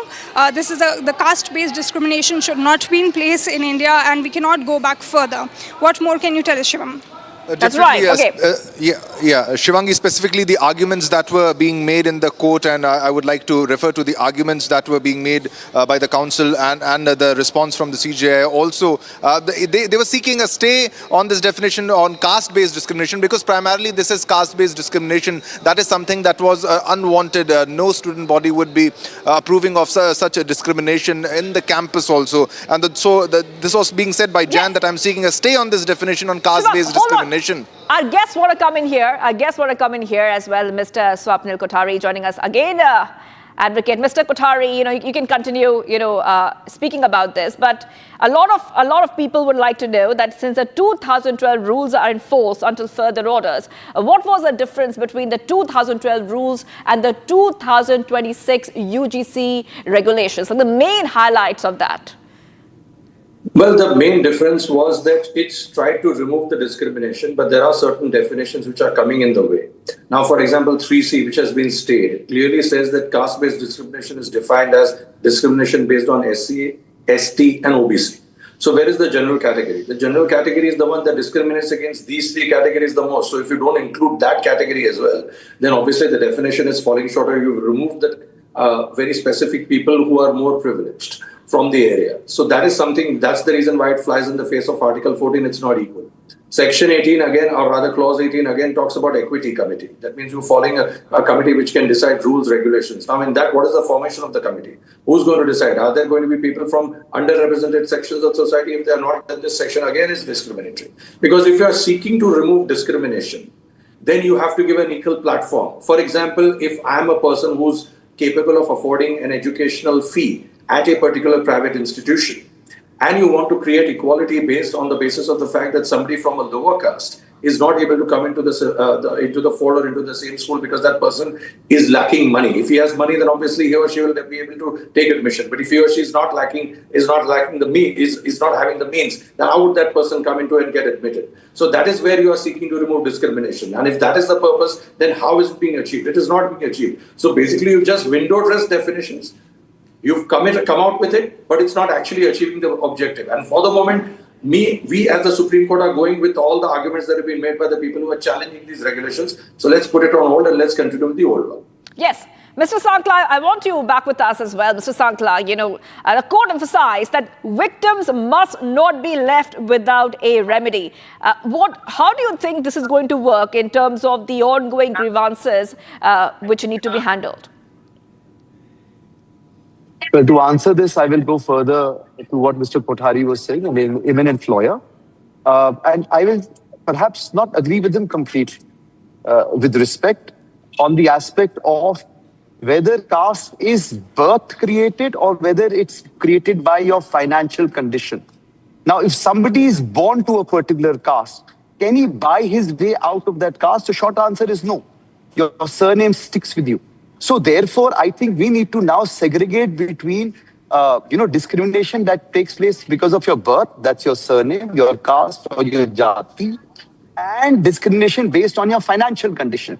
Because the discrimination based on your financial condition could also be where you're born, South Delhi, North Delhi, Lutyens Delhi, and all of that. And the second aspect of it. Now, if you're talking about discrimination to say that an upper caste gentleman says that I am being discriminated against, how are we? Are we going to call somebody Panditji and belittle him? Oh, obviously not. But if you're going to call somebody by a lower caste, we're of course discriminating against him, irrespective of whatever his standing in the society today is. And there have been judges and there have been IAS officers who've come on media and spoken about this. So we need to be cognizant of this fact, that if your caste, which is your birth, defines you, then your financial condition can never buy your way out of that situation. That is one. And secondly, for an upper caste to today come and say, oh, we are being discriminated against because we want to be a part of this society, consider this, that in a women harassment committee, can men and the same people who are harassing women say that, oh, we want to be a part of this because these complaints would be against us and we need a right to be heard to say that, oh, the woman was wearing something like this, not our fault, or something as vague as that? Obviously not. So what is good for the goose is good for the gander. You have to look at the larger interest. Women have been ostracized for centuries, not because of their financial condition, but because of their birth and their gender. And we're talking about the same thing for a gentleman who's born to a lower caste. It's not about his financial condition, conditioning, wealth, or his position in the society today. It is about his birth and the historical wrong that birth has caused him. Right. I think Mr. Kothari wants to come in and respond to that. Mr. Kothari, go ahead. Shivangi, the point that I tried to make is that the UGC norms still seem to be focusing much more on caste than gender. Now, in any admission form of any university, any school, any college, I will not be able to see, and I'm sure I will not see, that if you belong to a particular caste, do not apply. So my short point is that if that person is extremely rich, even if born to a lower caste, that person will be able to get admitted. That is the point that I was trying to make, because it's the money that I'm able to pay the money, the fees I'm able to afford it, so I should get admission. Now, if I don't have the money, then what will happen is that if I try to seek it on merit or anything of that sort, my caste may come into the picture. That, oh, by the way, I belong to this particular caste. And I'm talking of institutions not in Mumbai or Delhi, which are more cosmopolitan places, but I'm talking across India, because UGC rules apply across India. So places like Uttar Pradesh, Madhya Pradesh, Bihar, all of them, which still suffer from these caste-based discriminations, more so than our cosmopolitan cities do. That is where this UGC rule will come in the way. It will not facilitate, but it will in fact aggravate. That is what is the interpretation of the Supreme Court when it looks at the entire UGC regulations. The Supreme Court in its wisdom decided to stay the whole of it. It did not say that I am only staying 3C and 18. It stayed the whole regulation. So basically it found that even if we allow the rest, because the court is allowed as per the doctrine of severability, saying that 3C and 18 are discriminatory, we do not allow them to be there on the statute, but the remaining regulations can continue. It didn't do that. So for the benefit of your viewers, when it decides that in completion, in totality, we are going to stop these regulations, we don't want them to be operative, that means the Supreme Court finds that there is a big potential for mischief in the entire set of regulations, because the entire set of regulations are otherwise okay, but because 3C and 18 can have a larger tendency to play mischief and can affect the other clauses of the regulations, that's why it makes no sense to sever them, meaning to separate them, and to just say that only these two will be inoperative but the rest of it will be operative. So might as well put the whole thing on hold. That is what the Supreme Court has decided. Yes, Mr. Kothari. I also want to go back. I want to go back to our colleagues. We have with us Shivam and Hina joining us live, because our newsroom is getting our viewers all these top updates right from the biggest updates which are breaking. Shivam and Hina, what do you have for us right now? Because, I also will go to this and ask our guests who are joining us live. The petitioners had invoked Article 14, and this was very, very important bit of this hearing which had taken place. Yes, Shivam and Hina. Absolutely, Shivangi. The court in its order has said that the language of the order, entire order is very vague, is what the Supreme Court has said. Now the bench includes Chief Justice of India Suryakant and Zoimala Bagchi, and they heard the matter on Thursday, that's today. What they have said that union needs to redraft the norms, and then only Supreme Court will have a look at it. We have more information, Shivam.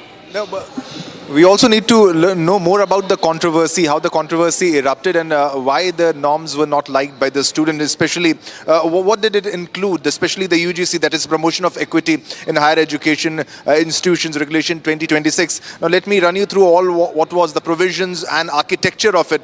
Now it was asking for an equal opportunity center, which means a dedicated campus unit should be there to support the disadvantaged groups there and handle discrimination complaints. Now this only pertained to the SC, ST and OBC students, and there was no mention of the general category students there.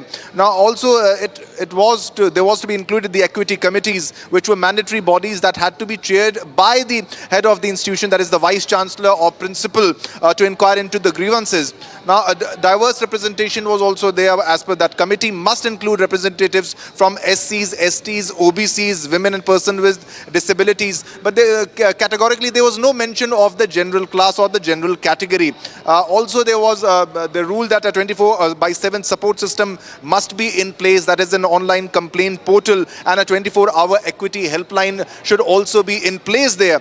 Now there were strict procedural timelines also that made it very hard for the general category students also, which means the equity committee must meet within 24 hours of receiving a complaint, and detailed investigation must be completed within 15 days, and action must be taken within 7 days. So there was pressure on taking action, and it seems to be one-sided, and that's why the court held it in abeyance. Now the complainants had an option to appeal to the UGC. A complainant had an option to refer also. Now these were very strict. Now coming back to the controversy, that is the main reason here. It was defining the caste-based discrimination exclusively as acts against SC, OBC or ST, OBC members specifically. Now critics and petitioners argue that it denied any protection to the general category students, and they would be facing bias on this. Also, this was the primary reason, Hina. Right. Hina and Shivam, I'm really sorry. I really have to interrupt you because our newsroom is working very hard getting us all those updates, and I will come back to our colleagues. I'll also come back to our guest, Mr. Sankla here. I have to take a very short break right now, but we will continue our coverage as Supreme Court had stayed the new UGC regulations. Huge update coming from the Apex Court, Republic TV, on top of every breaking news. Stay tuned.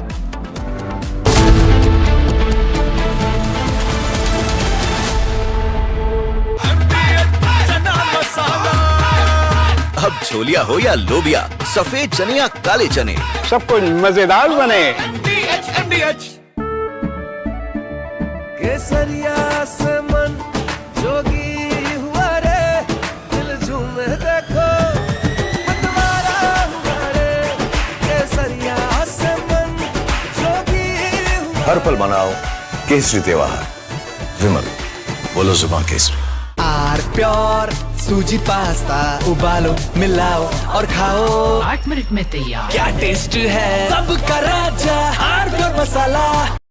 In a major escalation between the White House and Wall Street, President Donald Trump has filed a massive lawsuit against one of the world's most powerful financial institutions. The president is suing J.P. Morgan Chase and its CEO, Jamie Dimon, seeking at least $5 billion in damages. No, I haven't spoken. It already debanked to me. So we'll see if that beats anything, but I think it should. You shouldn't be debanked. Get debanked if you don't have money or if you fall to have this great company, and all of a sudden I was told, no, you can't do that. It's so wrong. It's so wrong. I don't know what their excuse would be. Maybe their excuse would be the regulators. I don't know. But regardless, I guess it's a good lawsuit because every pundit has come out and said Trump has a great lawsuit here. You're not allowed to do what they did. Jamie Dimon, what he did, he's not allowed to do that. The lawsuit, filed on Thursday, January 22nd in Miami-Dade County State Court, centers on a controversial practice known as debanking. The president alleges that the bank has systematically denied services to him and his associated businesses, not because of financial risk, but due to political bias. This isn't just a dispute over a checking account. This is a high-stakes legal battle that accuses the largest bank in the United States of trade libel, bad faith, and violating state consumer protection laws. The core of the complaint is that J.P. Morgan Chase violated Florida's deceptive trade practices law. The legal team for the president argues that Florida law explicitly prohibits financial institutions from terminating accounts or denying services based on a person's political opinions, speech, or affiliations. According to the complaint reviewed by Bloomberg, Trump's lawyers state that, quote, debanking is a matter of public interest and significant importance to all consumers and businesses in the United States of America. They argue that J.P. Morgan... Supreme Court pauses at UGC's new rules and issues a notice to the government, citing concerns over the guidelines. Stay tuned.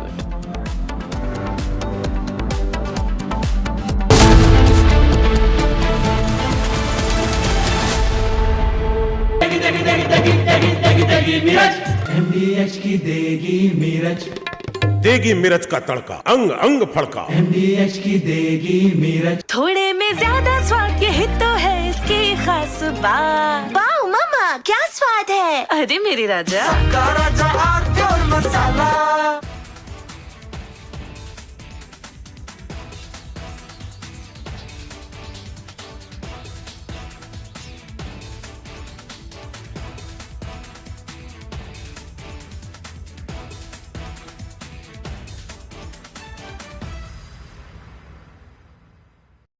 In a major escalation between the White House and Wall Street, President Donald Trump has filed a massive lawsuit against one of the world's most powerful financial institutions. The president is suing J.P. Morgan Chase and its CEO, Jamie Dimon, seeking at least $5 billion in damages. No, I haven't stopped it. No, he debanked to me. So we'll see if that beeps anything, but I think it should. You shouldn't be debanking. Get debanked if you don't have money or if you fall to have this great company, and all of a sudden I was told, no, you can't do that. It's so wrong. It's so wrong. I don't know what their excuse would be. Maybe their excuse would be the regulators. I don't know. But regardless, I guess it's a good lawsuit because every pundit has come out and said Trump has a great lawsuit here. You're not allowed to do what they did. Jamie Dimon, what he did, he's not allowed to do that. The lawsuit, filed on Thursday, January 22nd in Miami-Dade County State Court, centers on a controversial practice known as debanking. The president alleges that the bank has systematically denied services to him and his associated businesses, not because of financial risk, but due to political bias. This isn't just a dispute over a checking account. This is a high-stakes legal battle that accuses the largest bank in the United States of trade libel, bad faith, and violating state consumer protection laws. The core of the complaint is that J.P. Morgan Chase violated Florida's deceptive trade practices law. The legal team for the president argues that Florida law explicitly prohibits financial institutions from terminating accounts or denying services based... Ajit Pawar has died in a plane crash. Mid last year, there was the Air India 171 crash as well. So many people died in that. It seems that the airlines should not be blamed. Pilots, however, can be blamed. The Indigo Air India duopoly is telling the government now that we will not follow the rules that you have set. Civil aviation will be truly in the direction of Viksit Bharat when the passenger feels every time he enters a plane, he or she is safe. Passenger first, not airline first. Handing over a few airports to one company is not the development of civil aviation. Stopping air crashes is the development of civil aviation.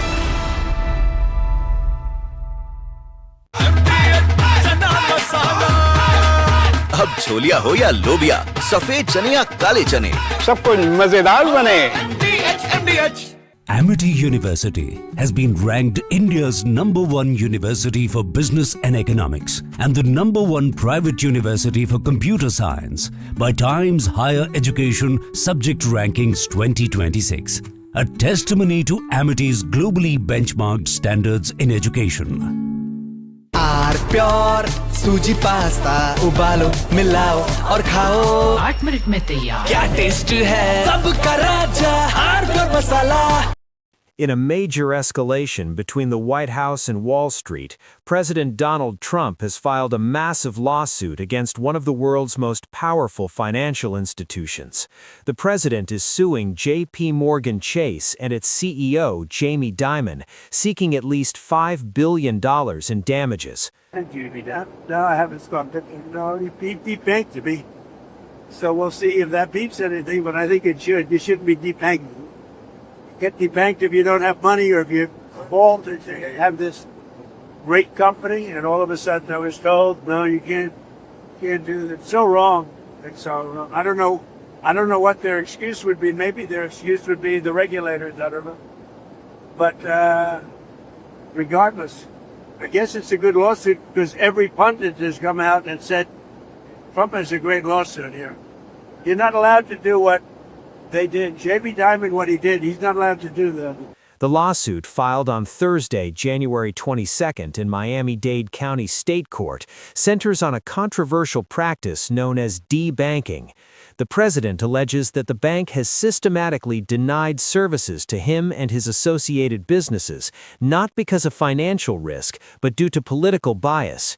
This isn't just a dispute over a checking account. This is a high-stakes legal battle that accuses the largest bank in the United States of trade libel, bad faith, and violating state consumer protection laws.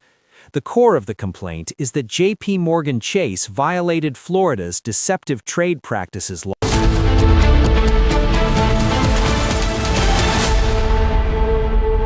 MDH की हल्दी मिर्ची धनिया करे कमाल, ये रंग दे, ये खुशबू दे, ये तीखा, ये कम पड़े, क्या निराला MDH masala.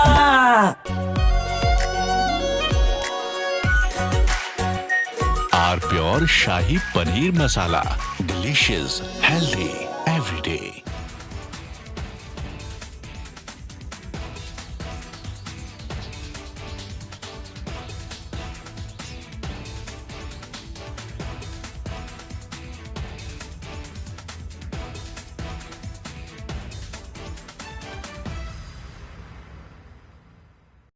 In a major escalation between the White House and Wall Street, President Donald Trump has filed a massive lawsuit against one of the world's most powerful financial institutions. The president is suing J.P. Morgan Chase and its CEO, Jamie Dimon, seeking at least $5 billion in damages. No, I haven't got it. No, it debanked to me. So we'll see if that beats anything, but I think it should. You shouldn't be debanked. Get debanked if you don't have money or if you fall to have this great company, and all of a sudden I was told, no, you can't do that. It's so wrong. It's so wrong. I don't know what their excuse would be. Maybe their excuse would be the regulators. I don't know. But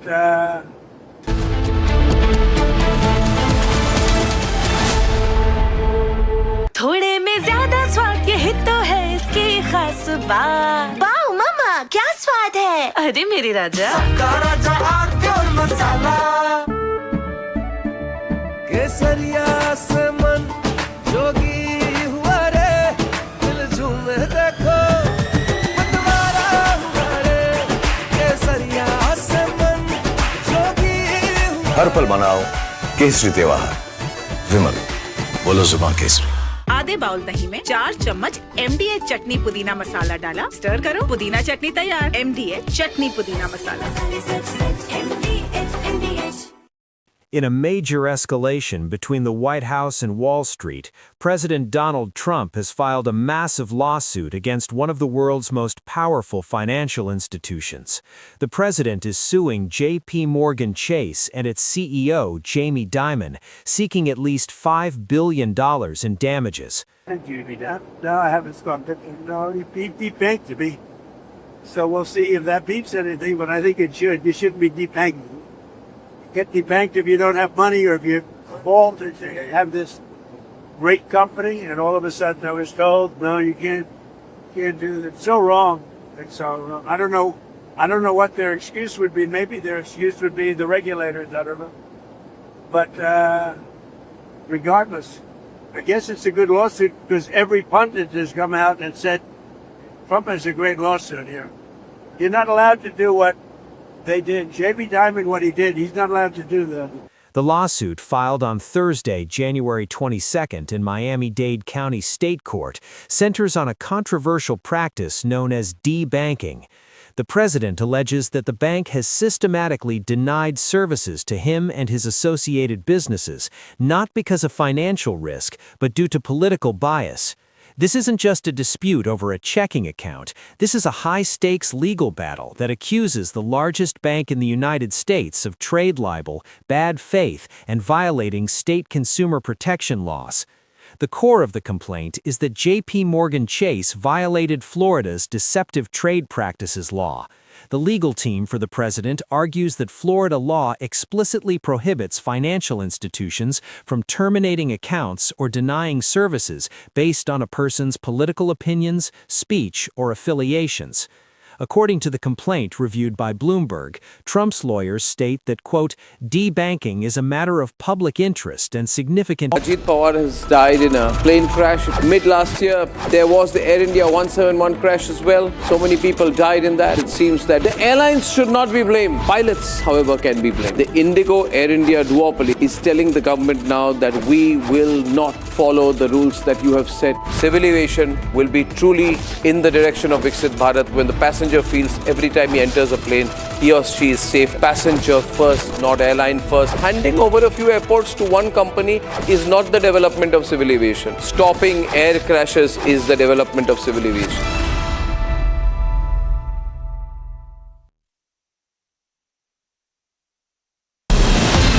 From Asia's largest news headquarters, setting the agenda for Bharat.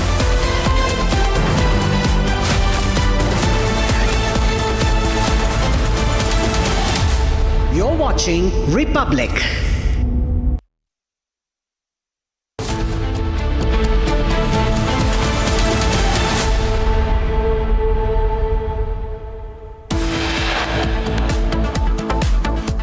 Supreme Court states the UGC Promotion of Equity Regulations 2026 says the provisions are prima facie capable of misuse. As airlines continue to blackmail government, maintains silence on relaxation of FDTL norms. 2023 crash report on Learjet highlights similar unexplained flip of aircraft as seen in 2026. No final report given. Is there a cover-up?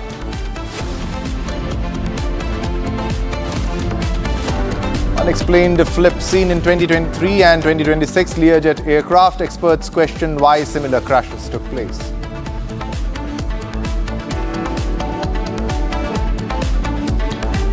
Sanjay Kapoor legacy battle in court. Delhi High Court issues summons to Priya Sachdev in plea filed by Rani Kapoor.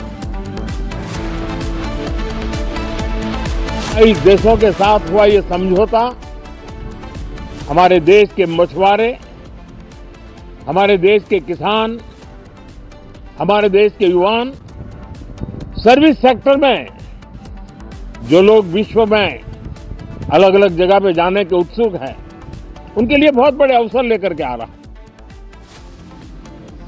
Prime Minister Narendra Modi lauds India EU FTA, says deal to script next chapter of India's growth story. India growth story unstoppable, no impact of Trump's tariffs. Economic survey hints India's GDP at 7.4% for 2026.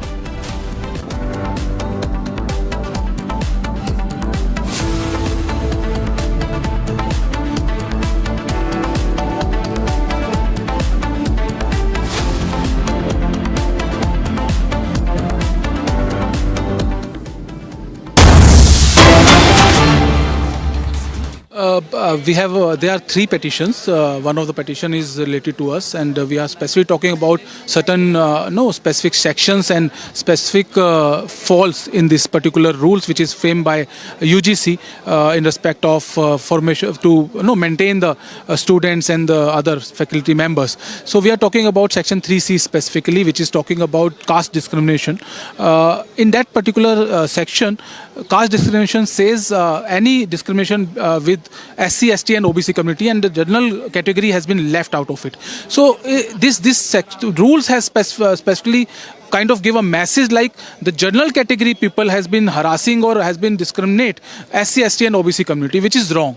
So we have put this argument before the CGI, and CGI appreciated this argument and specifically states if this kind of rule would be framed, it is a very harsh and very dangerous precedent for the society and could be demolish the social structure of the society. So our constitution says to give any greed or the people who is related to any greed or any religion and any caste same stays, but here by virtue of these rules it should be demolished by these people, and I think it should be amended. So the CGI is specifically talking about formation of a committee in which he has been suggested to indulge some accommodation, legal experts and some social workers to see these rules, and whatever the changes would be needed, it should be needed, what he suggested now. Do you think the old 2012 UGC rules were more balanced as compared to the new ones? Yes, you can say that, because these rules, if you go through, it is I must say, being a legal expert also, I must say that these rules would be framed in a very urgent manner, or some legal expert advice has not been taken in this, because there are several words which not been properly used at a proper place. So the CGI also marked this particular observation that there are certain words which has not been specified the purpose of placing it. So this observation itself shows that there are discrepancies in these rules. There are need to be changes in these rules, and hopefully now the central government, after stay of these particular rules and observation of the CGI, the central government would take appropriate step to amend this rule as soon as possible. Is it fair to say that you are satisfied with today's hearing, and what exactly are you looking forward to post this hearing? Yes, you must say, and we are very happy because the discrimination which we are talking about with the general caste, that has been appreciated by the CGI, the top court judge, definitely give a boost to you and boost for the particular community, and also upheld the constitutional provision for the general caste also, section 14, article 14, article 15, that is also meant for general caste. And I must say this is a very good day, and we are looking for the appropriate amendment in these rules, which includes the part of general caste and to safeguard their rights also. Thank you so much. Well, this was Advocate Vineet Jindal telling about certain specific sections in the regulation which appear to be discriminatory towards the general caste, where they do not get any rights as it is. It is believed that there won't be any discrimination against them, therefore they have not been included in the regulation. This is me, Supreme Court, Sarthak Sharma reporting from Supreme Court. Thank you. All right, so this was Sarthak who was reporting live from the court, and we also have to speak on this issue Desh Ratan Nigam, who is an advocate for Supreme Court. Mr. Nigam, what will be your initial reaction on the Supreme Court judgment, on the verdict that was given right now as of this moment, sir? Well, in fact, right from day one when it was notified, I was of the opinion that this is very vague. It leaves a lot of scope for exploitation, and that is what I think the Supreme Court has also said, that it is open to exploitation, and there are inconsistencies with definitions also. Say, for example, 3E and 3C. 3E says discrimination includes everybody. However, 3C says that complaint can only be filed by the OBC, SC, ST. So these are discrepancies, and it was open to misuse and misinterpretation. That is why the Supreme Court has intervened now and calling it vague and exploitative as well. Suppose there is a discrimination against the people of the upper caste, then where do they go in the higher education institutions? This would also lead to division in the society, and probably it will lead to even violence also in the campuses, which is not, I think, any objective of any law or the constitution that we have. So this intervention is very timely, and therefore the expert committee would look into it, as Supreme Court has said. And they must, discrimination is something which is not caste specific. Yes, there were instances, and there are various other laws to deal with such kind of a discrimination in the constitution. You have writ petition to deal with it if it is happening.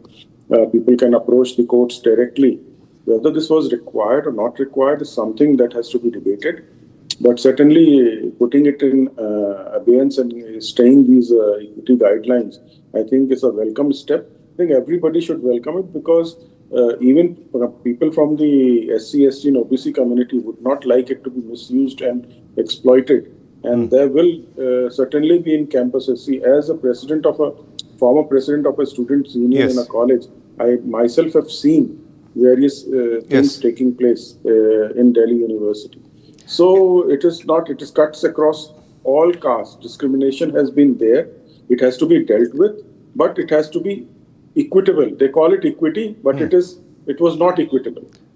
Because definitely it did not include the general category students, and that's the reason it was said that it could have been misused. I also have Sarthak with me joining live from the court. Sarthak, what are the initial reactions that you are getting from the lawyers and also from the students who are protesting against the new UGC norms 2026?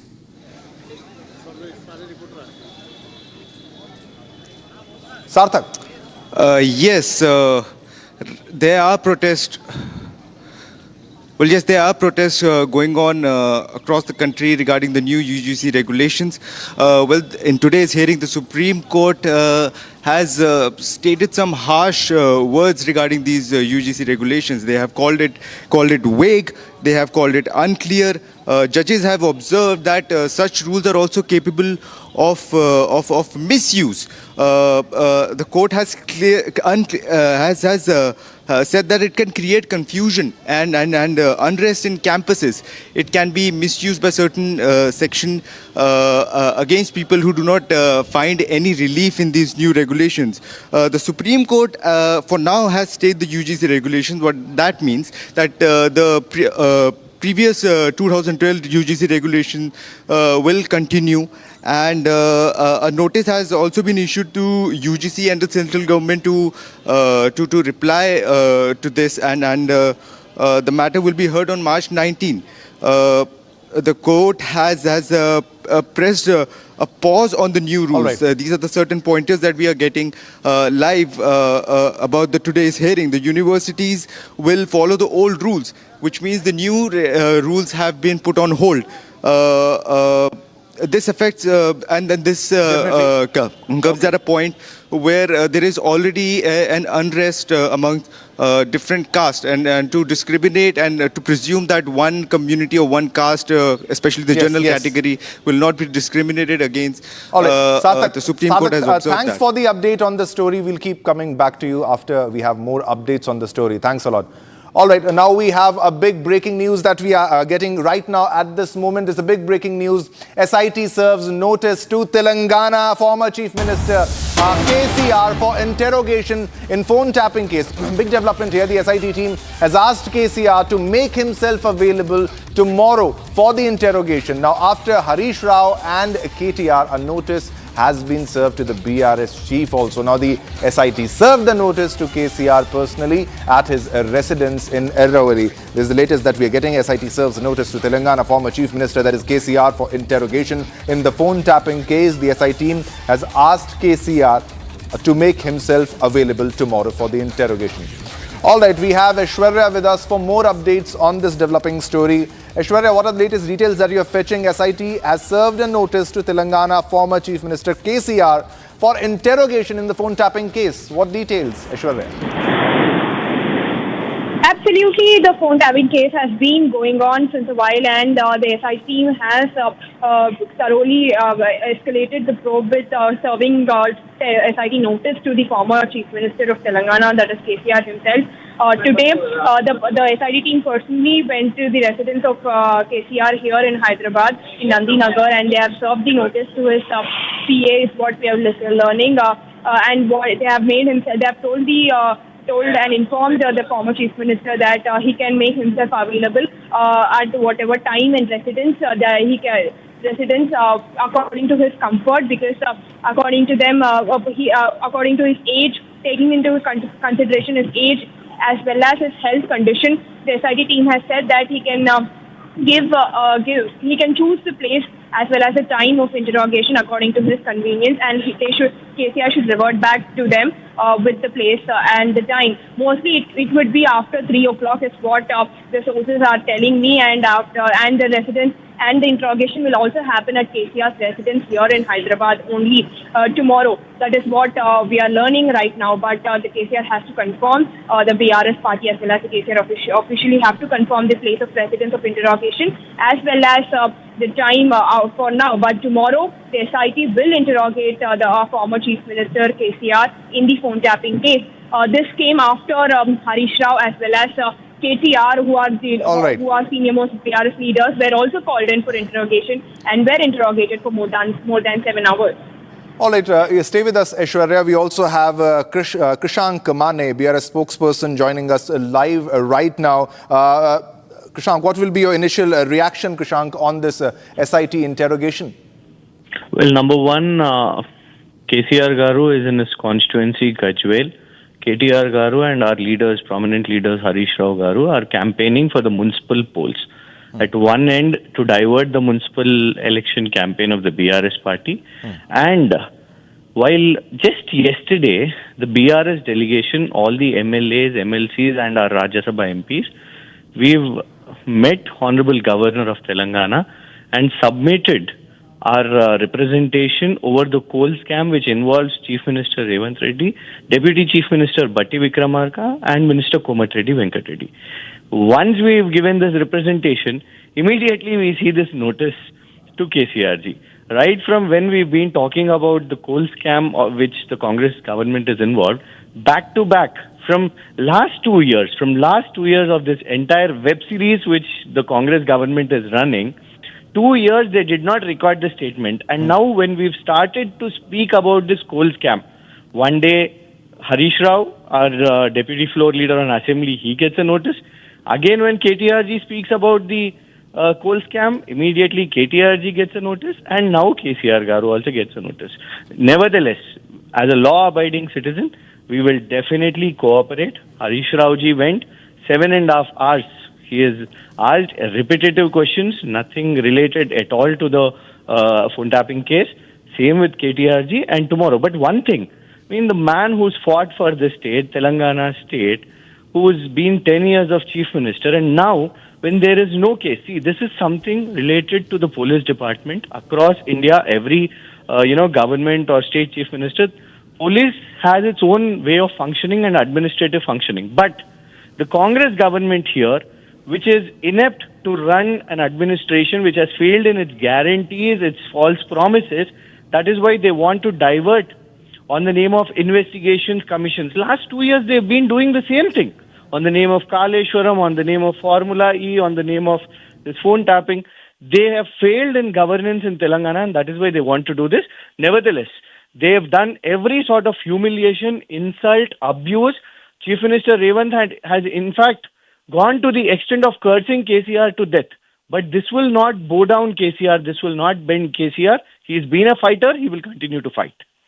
All right, Krishank, thanks for joining and for your insight on this story. Thanks a lot.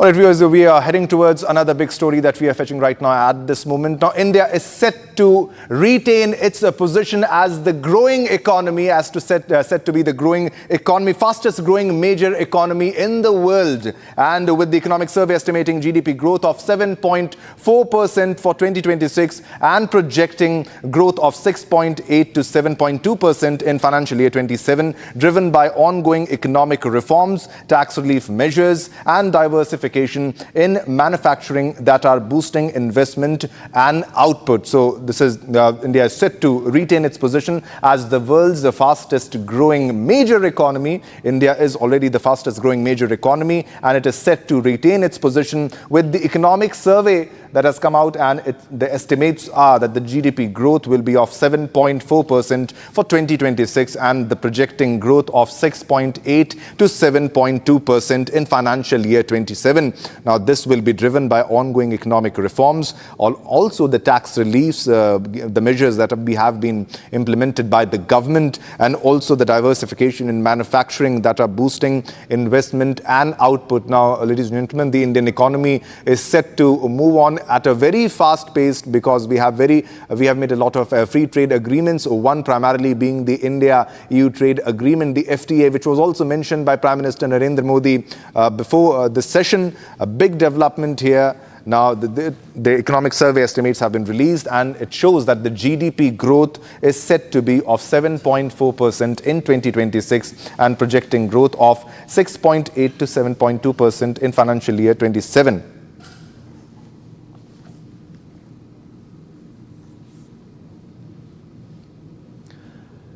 And also, India is set to retain its position as the fastest growing economy. Now, this comes as India has done an India-EU free trade agreement. Now, Prime Minister Narendra Modi also praised this trade deal, the free trade agreement that happened between India and the EU, calling it the next big chapter for India.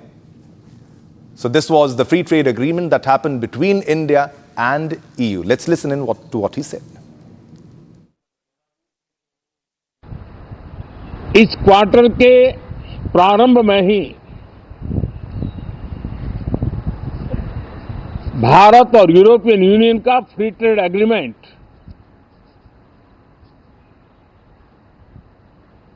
आने वाली दिशाएं कितनी उज्जवल है, भारत के युवाओं का भविष्य कितना उज्जवल है, उसकी एक झलक है। ये free trade for ambitious Bharat है। ये free trade for aspirational youth है। ये फ्री ट्रेड फॉर आत्मनिर्भर भारत है। और मुझे पक्का विश्वास है, खास करके जो भारत के मैन्युफैक्चरर्स हैं, वे इस अवसर को अपनी क्षमताएं बढ़ाने के लिए करेंगे। और मैं सभी प्रकार के उत्पादकों से यही कहूंगा कि जब भारत यूरोपियन यूनियन के बीच मदर ऑफ ऑल डील्स जिसको कहते हैं, वैसा समझौता हुआ है, तब मेरे देश के उद्योगकार, मेरे देश के मैन्युफैक्चरर्स अब तो बहुत बड़ा बाजार खुल गया, अब बहुत सस्ते में हमारा माल पहुंच जाएगा, इतने भाव से वो बैठे न रहे। ये एक अवसर है, और इस अवसर का सबसे पहला मंत्र ये होता है कि हम क्वालिटी पर बल दें। Also moving to our next top story. Now, China and the United Kingdom are making a fresh attempt to reset the strained relationship between them. Now, the UK Prime Minister is on a visit to China. He has held a high delegation talk with the Chinese delegation. And this is the first time in 8 years, ladies and gentlemen, that a UK Prime Minister has made a visit to China. More in this report. British Prime Minister Keir Starmer met Chinese President Xi Jinping at the Great Hall of the People today as both sides look forward to improve relations after years of tension. This is Starmer's first China visit since taking office in July 2024, and several bilateral agreements are expected to be signed during this visit. The two countries are expected to sign several cooperation agreements later in the day.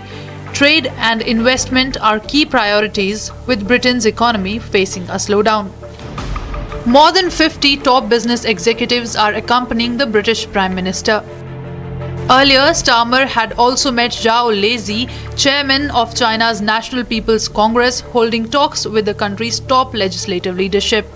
Starmer is the fourth leader of a US ally to visit Beijing this month, following visits by leaders from South Korea, Canada, and Finland. Germany's Chancellor is also expected to travel to China next month. All right, viewers, it's time to slip into a short commercial break, but don't go anywhere. Coming up next will be the detailed report on the big aviation cover-up. The 2023 crash report on Learjet highlights similar unexplained flip of aircraft as seen in 2026.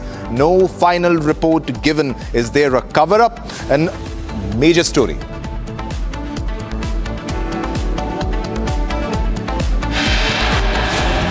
And also unexplained flip seen in 2023 and 2026 Learjet aircraft. Experts question why similar crashes took place.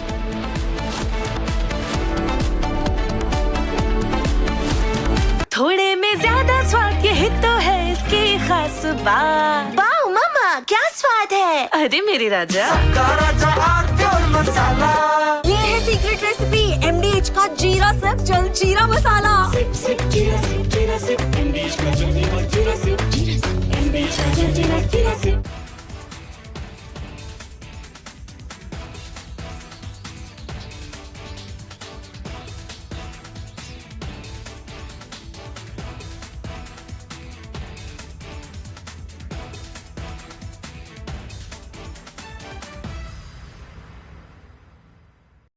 In a major escalation between the White House and Wall Street, President Donald Trump has filed a massive lawsuit against one of the world's most powerful financial institutions.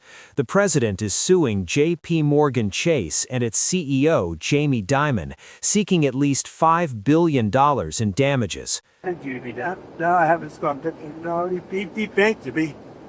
So we'll see if that beats anything, but I think it should. You shouldn't be debanked. Get debanked if you don't have money or if you fall to have this great company, and all of a sudden I was told, no, you can't do that. It's so wrong. It's so wrong. I don't know what their excuse would be. Maybe their excuse would be the regulators. I don't know. But regardless, I guess it's a good lawsuit because every pundit has come out and said Trump has a great lawsuit here.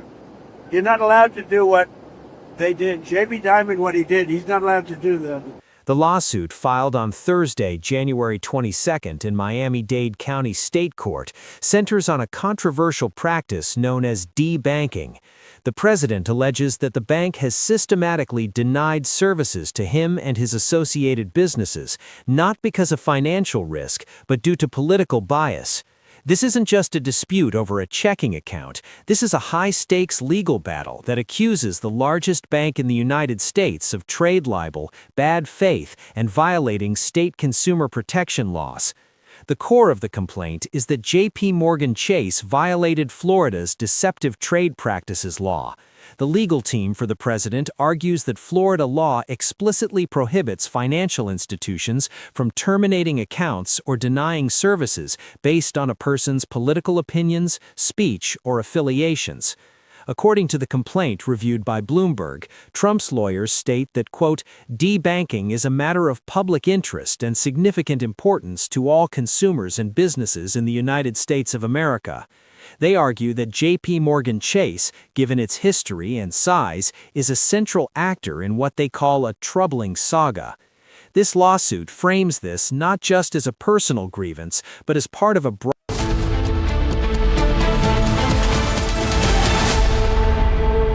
आधे bowl दही में 4 चम्मच MDH चटनी पुदीना मसाला डाला, stir करो, पुदीना चटनी तैयार। MDH चटनी पुदीना मसाला। Amity University has been ranked India's #1 university for business and economics and the #1 private university for computer science by Times Higher Education Subject Rankings 2026, a testimony to Amity's globally benchmarked standards in education.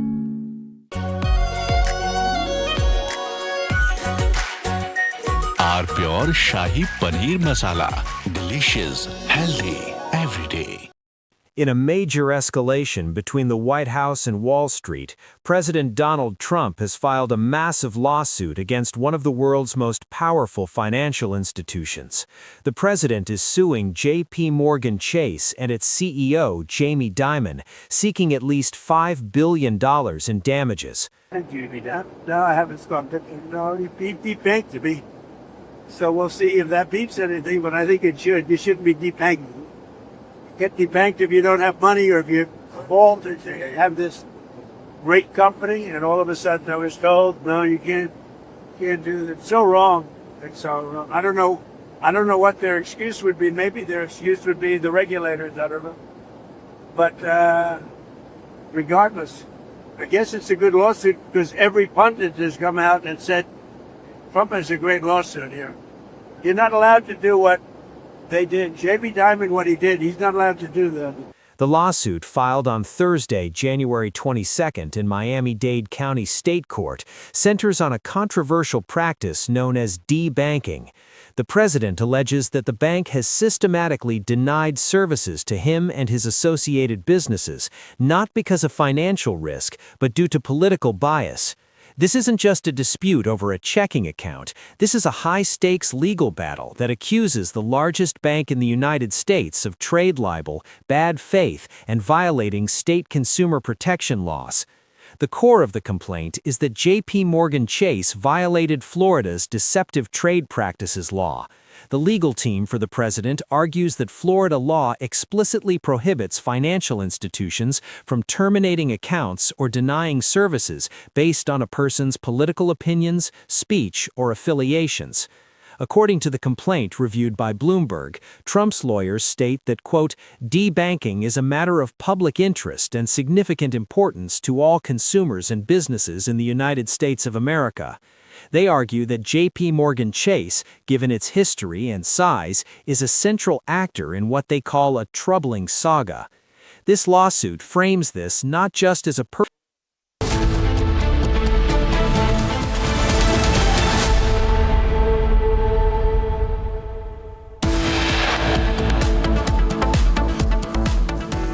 Supreme Court stays UGC promotion of equity regulations 2026, says the provisions are prima facie capable of misuse.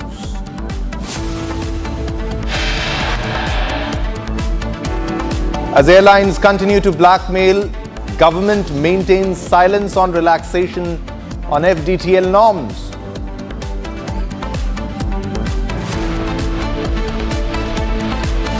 "2023 crash report on Learjet highlights similar unexplained flip of aircraft as seen in 2026. No final report given. Is there a cover-up?"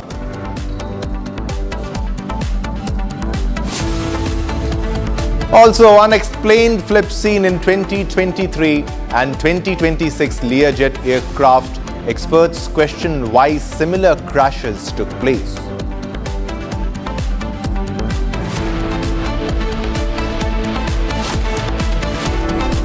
Sanjay Kapoor legacy battle in court. Delhi High Court issues summons to Priya Sachdev in plea filed by Rani Kapoor.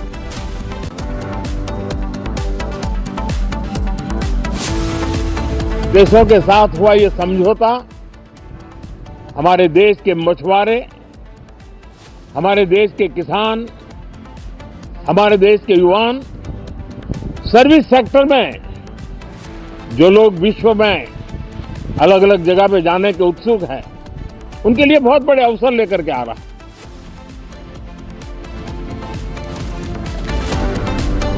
Prime Minister Narendra Modi lauds India-EU FTA, says deal to script next chapter of India's growth story.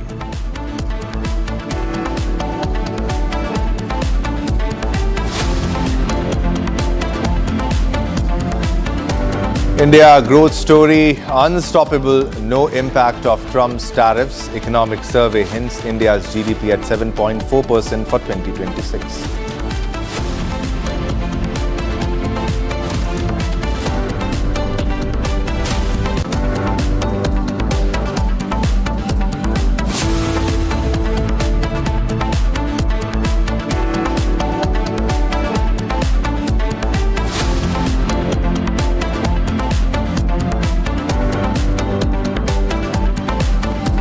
All right, viewers, let's begin with the first top story. Now, the Supreme Court of India has heard multiple petitions challenging the University Grants Commission (UGC) newly notified promotion of equity in higher education institutions regulations 2026. Now, these rules aimed to prevent caste discrimination in colleges and universities by mandating equity committees, grievance mechanisms and measures focused primarily on protecting members of a scheduled caste, SC, scheduled tribes, ST and other backward classes, OBCs. And the petitioners argued that the regulations' narrow definition of caste-based discrimination excludes general category students from similar protections and redressal, making them discriminatory, vague and prone to misuse. Also, and violative of constitutional equality principles. Now, in response, the court has stayed the implementation of the 2026 regulations,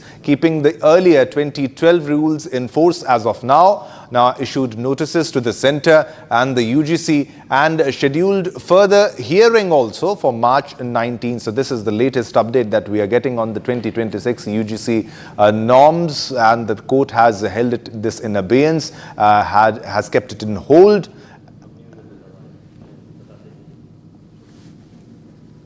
कहीं अपने आप को एकदम powerful समझ चुकी है, वो समझ चुकी कि हम जो भी मनाएगा वो छात्रों के ऊपर थोप देंगे। तो उसके लिए हम कहना चाहेंगे कि बहुत चंद्रशेखर प्रधानमंत्री हुए, उन्होंने भी सदन में कहा था कि जिन हाथों में शक्ति भरी है राज तिलक देने की, उन्हीं हाथों में शक्ति है सर उतार लेने की। तो भाजपा को इस बात से सतर्क रहना चाहिए कि छात्र को आपस में लड़ाकर वो जो राजनीति खेल रहे हैं, ये कहीं ना कहीं छात्र हितों पे बहुत बड़ा असर करेगी और ये समाज को बहुत पीछे छोड़कर आगे, मतलब समाज को आगे ले जाने में बहुत विरोध पैदा करेगी। अच्छा, क्या नाम है आपका भाई साहब? मेरा नाम संजय प्रताप सिंह है, मैं लखनऊ विश्वविद्यालय का छात्र हूँ।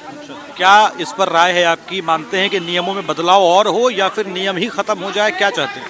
देखिए, या तो नियम खत्म हो जाए, अगर नियम ऐसे बने तो नियम में ये भी हो कि जो गलत आरोप, जैसे अखिलेश यादव का, मैं किसी राजनीतिक दल का समर्थक नहीं हूँ, लेकिन अखिलेश यादव का जो बयान था उस बयान का मैं समर्थन करता हूँ कि निर्दोषी बचे नहीं और दोषी बचे नहीं और निर्दोषी फंसे नहीं।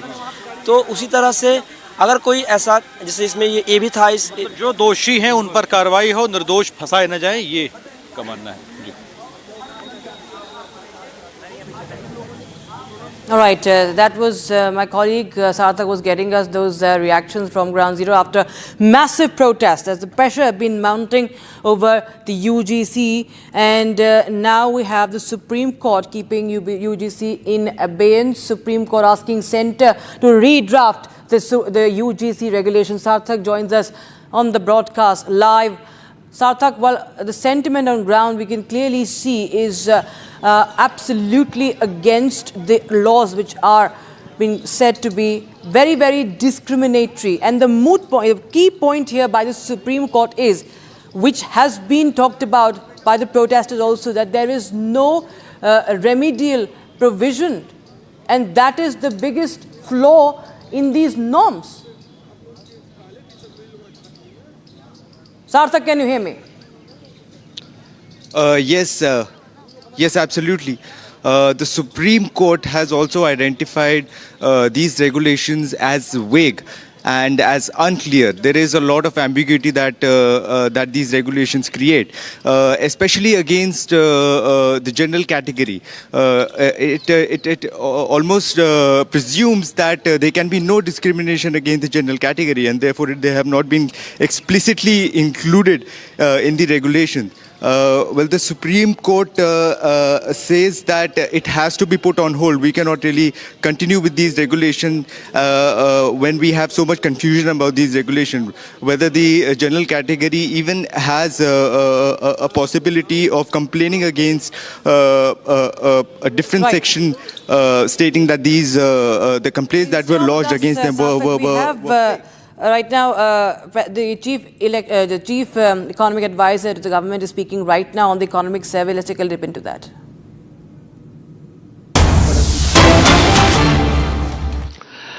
And if you look at the financial sector, we basically had the second decade of the millennium was marked by balance sheet troubles and repair. that is now showing up. The repair process is now well done, and the gross non-performing asset ratio is 2.2%. The net non-performing asset ratio is down from 6% in 2017-18 down to just 0.5%. But more importantly, the flow of resources to the non-government or the commercial sector, including households and businesses, and not just the credit market, but including the equity market, non-banking finance, etc. The annual growth rate in the last 5 years has been 29%. There is ample resource availability in the system for economic activity and investment spending. In the current financial year, the growth rate is 45% in the first 9 months compared to last year's 9 months. So overall, the resource availability augurs very well, and the resource mobilization as well for continued growth in investment spending and capital formation in the economy, and this is for the commercial sector, not government. Employment conditions have improved from the year when PLFS, the Periodic Labour Force Survey, was launched. 6% was the unemployment rate then, down to 3.2% in 23-24. The PLFS used to follow a July to June cycle, and that is now becoming a calendar year-based cycle. Therefore, the data for 2025 will be released sometime in March, and that is why we are showing you 23-24 data. Female labor force participation rate is up nearly 18 percentage points, and the unemployment rate in the first 9 months of the year has been steadily declining from 5.4 down to 4.9% in the last quarter. Now, in terms of other inclusive growth parameters, apart from the macro indicators, in rural development, 81% of rural households now have access to tap water. 2.9 crore houses have been constructed and 2.76 crore property cards issued under Swamitwa. When it comes to healthcare, 14.3 crores beneficiaries registered on the UWIN portal, 42.8 crore Ayushman Bharat cards issued, 1.8 plus lakh Ayushman Arogya Mandirs operational. And we include online gaming in this because it matters for mental health. So the banning of online gaming does matter for mental health and also for your wallet's health. So that is why we included the Online Gaming Act, Regulation Act of 2025 in this category. When it comes to education, there was a concern that post-COVID, because of the school shutdown for long periods, there would be a slippage in functional literacy and numerical skills. But the latest annual State of Education report does give us very encouraging signs. Reading skills in grade 3 up to grade 2 level has picked up by about 3 percentage points compared to what they were a year. All right, now shifting focus to the other story. The Delhi High Court has sought the DGCA's response to a plea challenging its decision to keep the revised flight duty time limitation, that is the FDTL regulations, which set mandatory rest periods to reduce pilot fatigue, in abeyance, saying safety rules must be enforced unless they are legally flawed, and that passenger safety concerns over non-implementation cannot be ignored. The court, in fact, has directed the DGCA to place its stand before it at the next during the next hearing. On the heels of a massive operational crisis, representatives from India's leading airlines, including Indigo, Air India, SpiceJet and AirAsia, met with the Secretary of Civil Aviation and senior government officials earlier this week to push for a permanent relaxation of the revised FDTL norms. Sarthak joins us live on the broadcast. For most of Sarthak, there is clearly mounting pressure on the DGCA over the FDTL.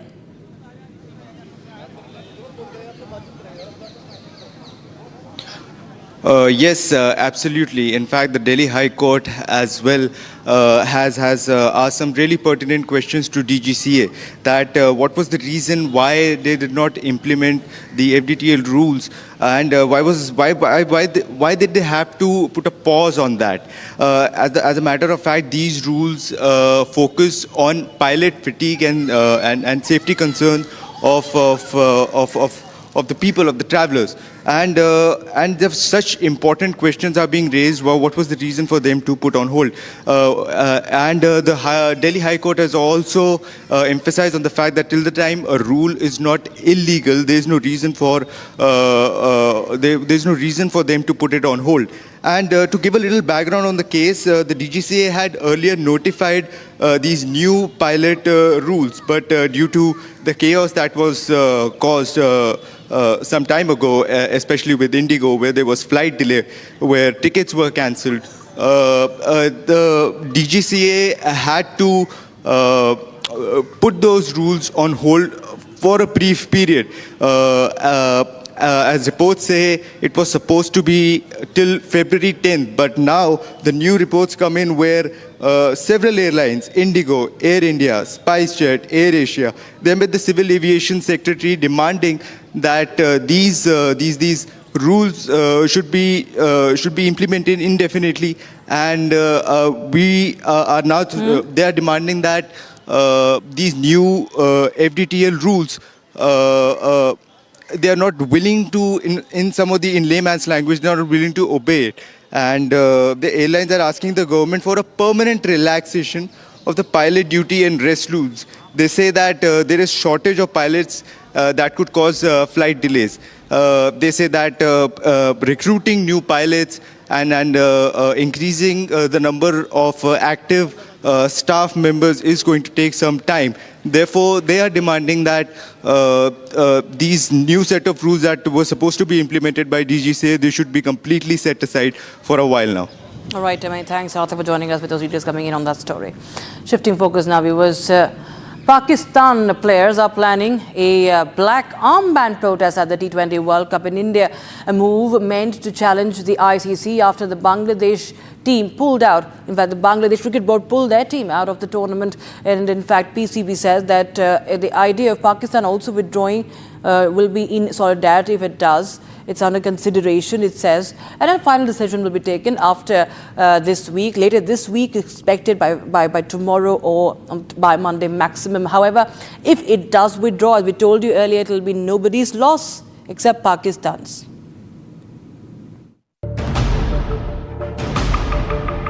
Pakistan preparing a symbolic protest at the T20 World Cup. Pakistani players are to wear black armbands to protest ICC's handling of Bangladesh's pullout. However, even this protest needs clearance from the ICC. The developments come after Bangladesh pulled out of the tournament, citing security concerns. The ICC acted as per rules. It replaced Bangladesh to protect the tournament. Scotland was brought in. The competition moved forward. Pakistan says the ICC showed double standards. PCB is also set to send a second letter to the ICC questioning its approach in dealing with the matter. But the ICC maintains Bangladesh withdrew voluntarily. No one was expelled. Still, Pakistan wants to turn the World Cup into a protest platform. Pakistan's own participation is also under question. PCB chairman Mohsin Naqvi posted on social media that a final decision regarding Pakistan's participation will be taken later this week. Interestingly, despite that, Pakistan team is set to depart for Colombo on Monday. Competition venues are ready. India is ready. Sri Lanka is ready. The tournament is ready. The ICC has made one thing clear. The World Cup will go on. If Pakistan pulls out, it loses revenue. A possible loss of around 317 crore Indian rupees.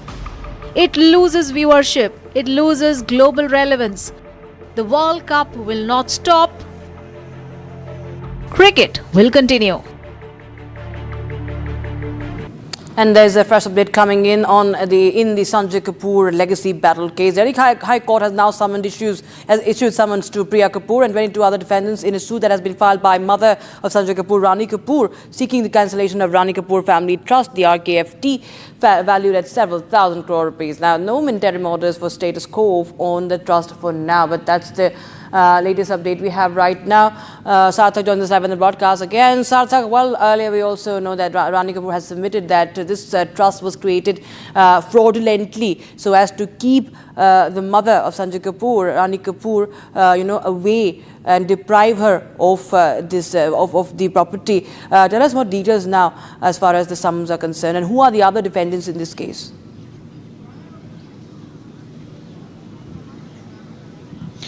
Well, Rani Kapoor has questioned the validity of the will itself.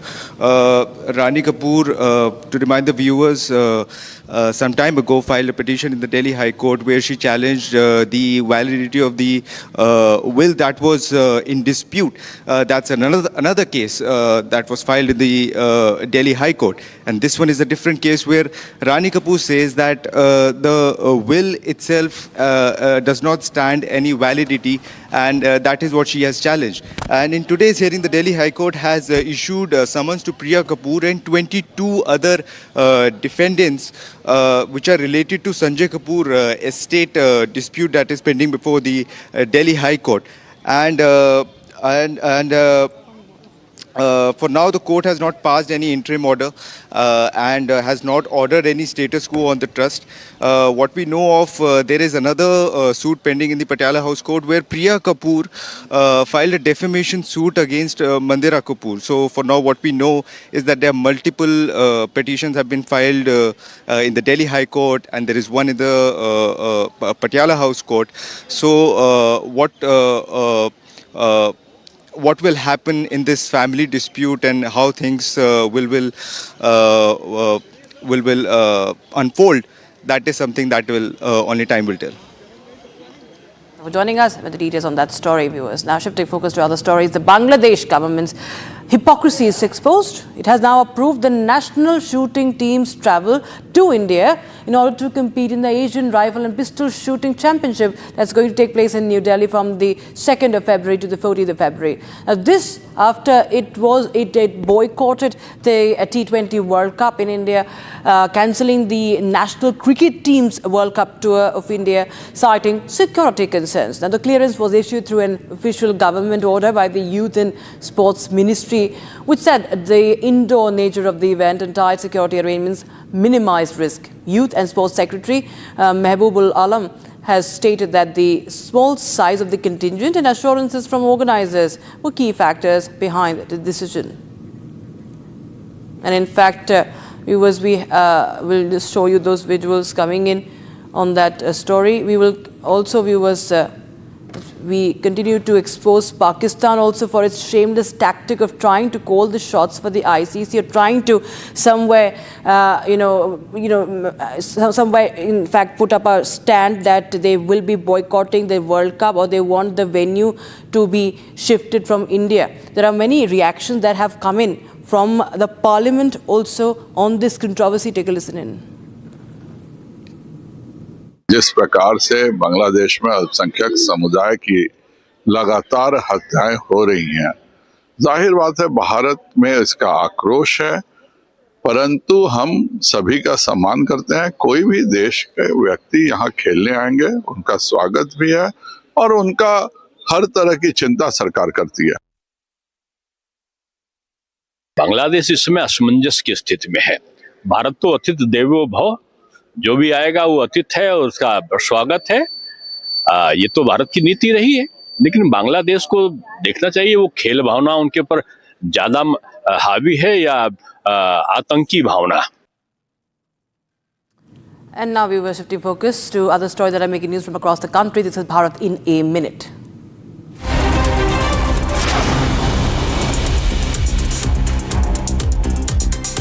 Survey in Parliament today. The Economic Survey provides a comprehensive review of the country's current economic situation and future outlook. Union Budget 2026 will be presented this Sunday.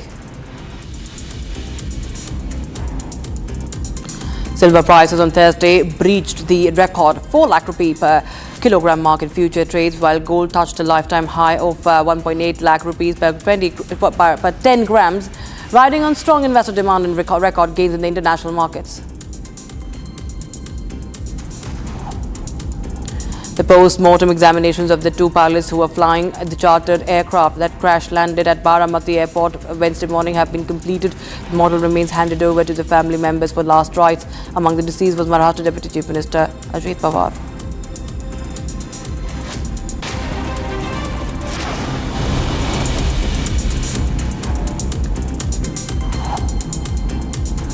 A late-night car crash in Uttar Pradesh's Lalitpur has turned fatal and sparks serious questions now. It was a speeding Fortuner car, allegedly driven by a minister's son. He belongs to the BJP, the minister, rammed into a motorcycle carrying 3 people, and 1 young man died, 2 others battling for life now.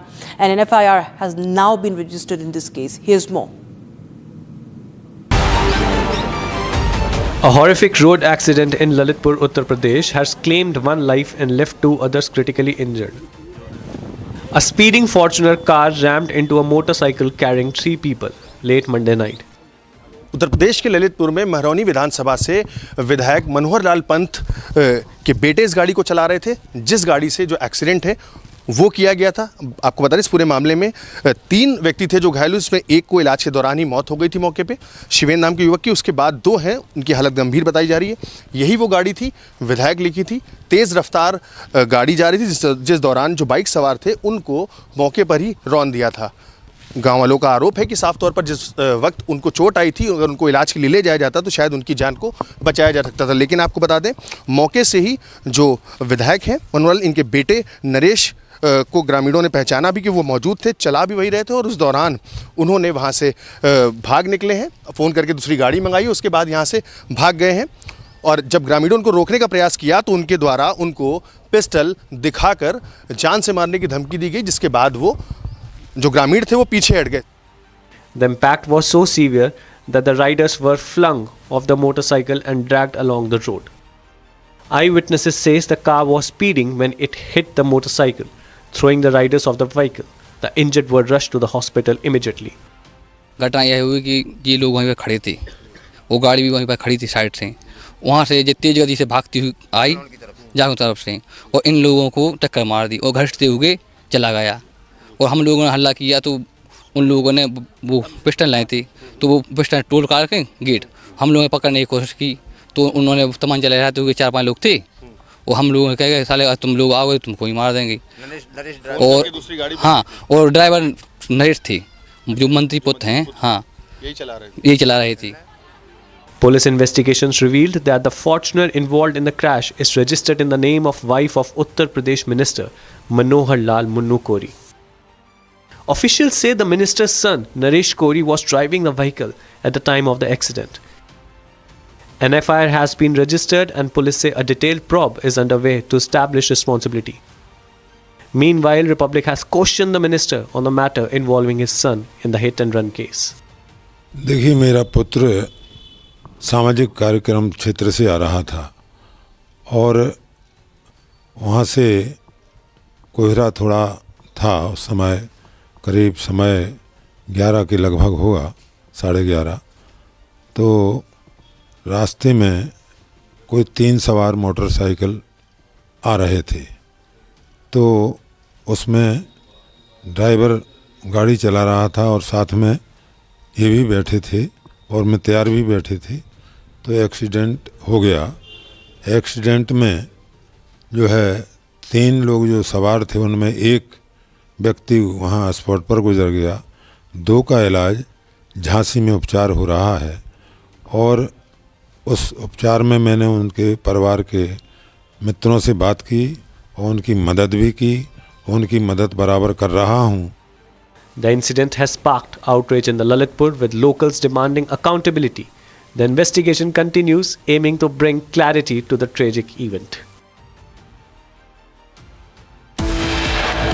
All right, time for a very, very short break, but we show you what's happening as far as the FDTL norms are concerned. Airlines continue to blackmail government, maintains silence on the relaxation of the norms.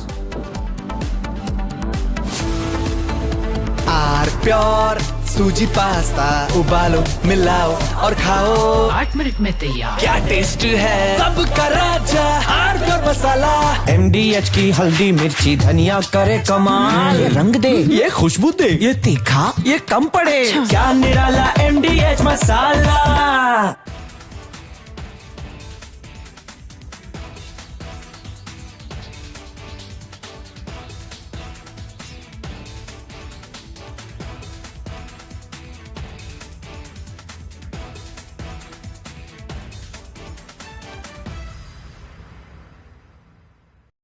In a major escalation between the White House and Wall Street, President Donald Trump has filed a massive lawsuit against one of the world's most powerful financial institutions.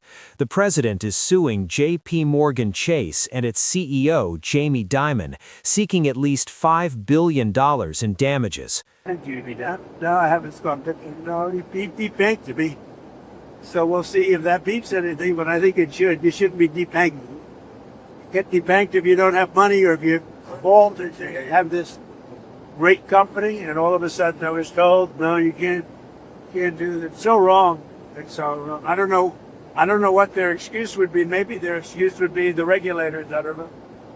But regardless, I guess it's a good lawsuit because every pundit has come out and said Trump has a great lawsuit here. You're not allowed to do what they did. Jamie Dimon, what he did, he's not allowed to do that. The lawsuit, filed on Thursday, January 22nd in Miami-Dade County State Court, centers on a controversial practice known as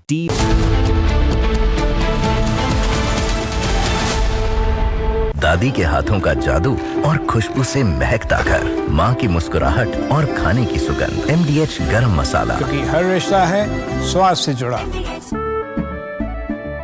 केसरिया से मन जोगी हुआ रे, दिल झूमे देखो मतवारा हुआ रे। केसरिया से मन जोगी हुआ। हर पल मनाओ केसरी त्योहार। विमल, बोलो जुबान Kesari.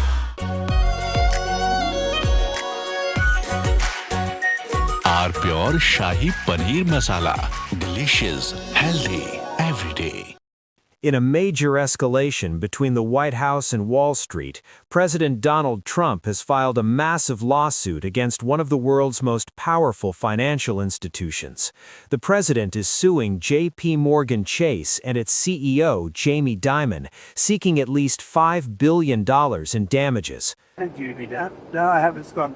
No, it debanked to me. So we'll see if that beats anything, but I think it should. You shouldn't be debanked. Get debanked if you don't have money or if you fall to have this great company, and all of a sudden I was told, no, you can't do that. It's so wrong. It's so wrong. I don't know what their excuse would be. Maybe their excuse would be the regulators. I don't know. But regardless, I guess it's a good lawsuit because every pundit has come out and said. From Asia's largest news headquarters, setting the agenda for Bharat.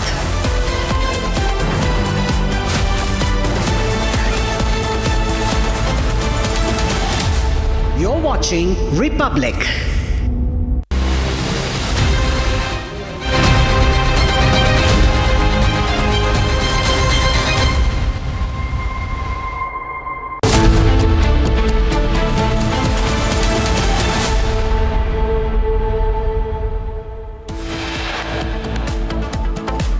Supreme Court stays UGC promotion of equity regulations 2026 says the provisions are prima facie and capable of misuse.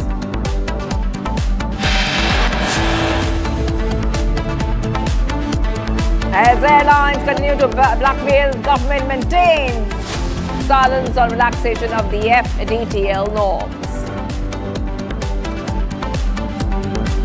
2023 crash report on Learjet highlights similar unexplained flip of aircraft as seen in 2026. No final report given. Is there a cover-up?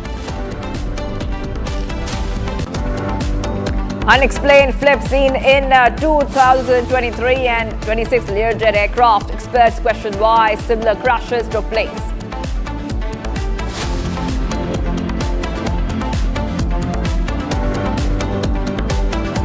Sanjay Kapoor legacy battle in court. Delhi High Court issues summons to Priya Sachdev and plea filed by Rani Kapoor.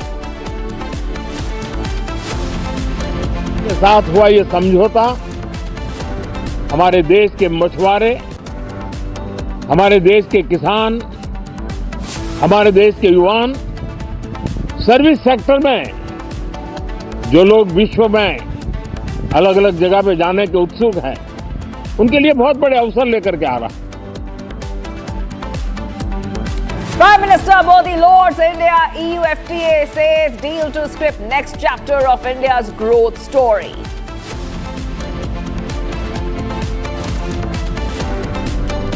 India growth story unstoppable. No impact of Trump tariff. Economic survey hints India's GDP at 7.4% for 2026.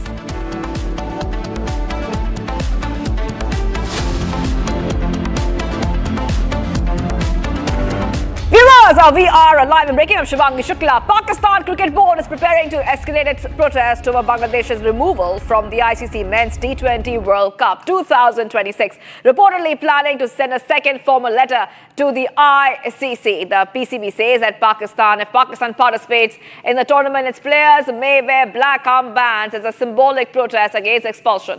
Meanwhile, Iceland has taken a hilarious jibe at Pakistan, viewers. So the T20 World Cup controversy continues, and I will go across to Rakshita, who is joining us.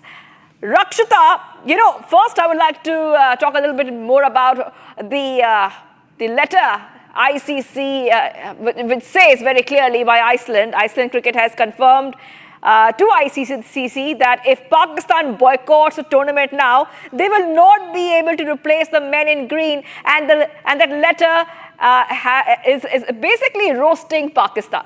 Yes, I mean, Iceland cricket Twitter handle is actually known for such jibes. It's always in humor. We see it. There have been many such tweets in the past, but this time it's actually taken on the Pakistan very much. It's a swipe at the delay in confirming. We've seen the entire boycott drama, the theatrics, the antics of Pakistan that has been going on for the past 10 days. They're still not confirming as to they want to play or not. Not that anybody cares, but Iceland cricket. Iceland is not even part of the ICC. It's just taking a jibe at Pakistan, saying that we are waiting to replace you. Please confirm soon, otherwise there will be logistical issues. In fact, in order to just add to the humor, it also shared some travel plans also. It also shared a screenshot of travel plans of a ticket as well, of booking tickets, and they're saying that it will be very late if they do not confirm soon. Earlier Scotland replaced Bangladesh after Pakistan had incited Bangladesh enough for a boycott, and Bangladesh was shown the door, and now Pakistan is also trying to probably looking for that sort of an exit. At least it's signing up for it, what we see by the theatrics, because it's not going to be benefiting Pakistan in any which way, and that's why now Iceland cricket, which is known for such pulling up jokes on cricket and cricketers, it's also come up with another sort of a tweet that way. That's right. So the PCB, Rakshita, will be taking a call very soon, within this week, whether they will play or they will not play. So a huge suspense there, Rakshita. What can sports lovers and cricket fans anticipate next? Well, the thing is, the Pakistan stands to lose, be it from the broadcasters. It will be sued more than $30 million. That is something that Pakistan cannot actually afford, nor Pakistan can afford to, in fact, also let go of the participation fee or even the freezing of revenue that the ICC can very well do. So Pakistan is just trying to show that, it's just an attempt at grandstanding, which is completely hollow. It's going to ring very hollow, and it's not going to happen. It is just a drama of meetings, just some meetings that are going on, and they continue to go on till the time they make some more demands. They are making demands like they want to wear those black armbands. Now, for what we do not know, a terror state wearing black armbands, and remember that's also something that comes under the purview of the ICC. The ICC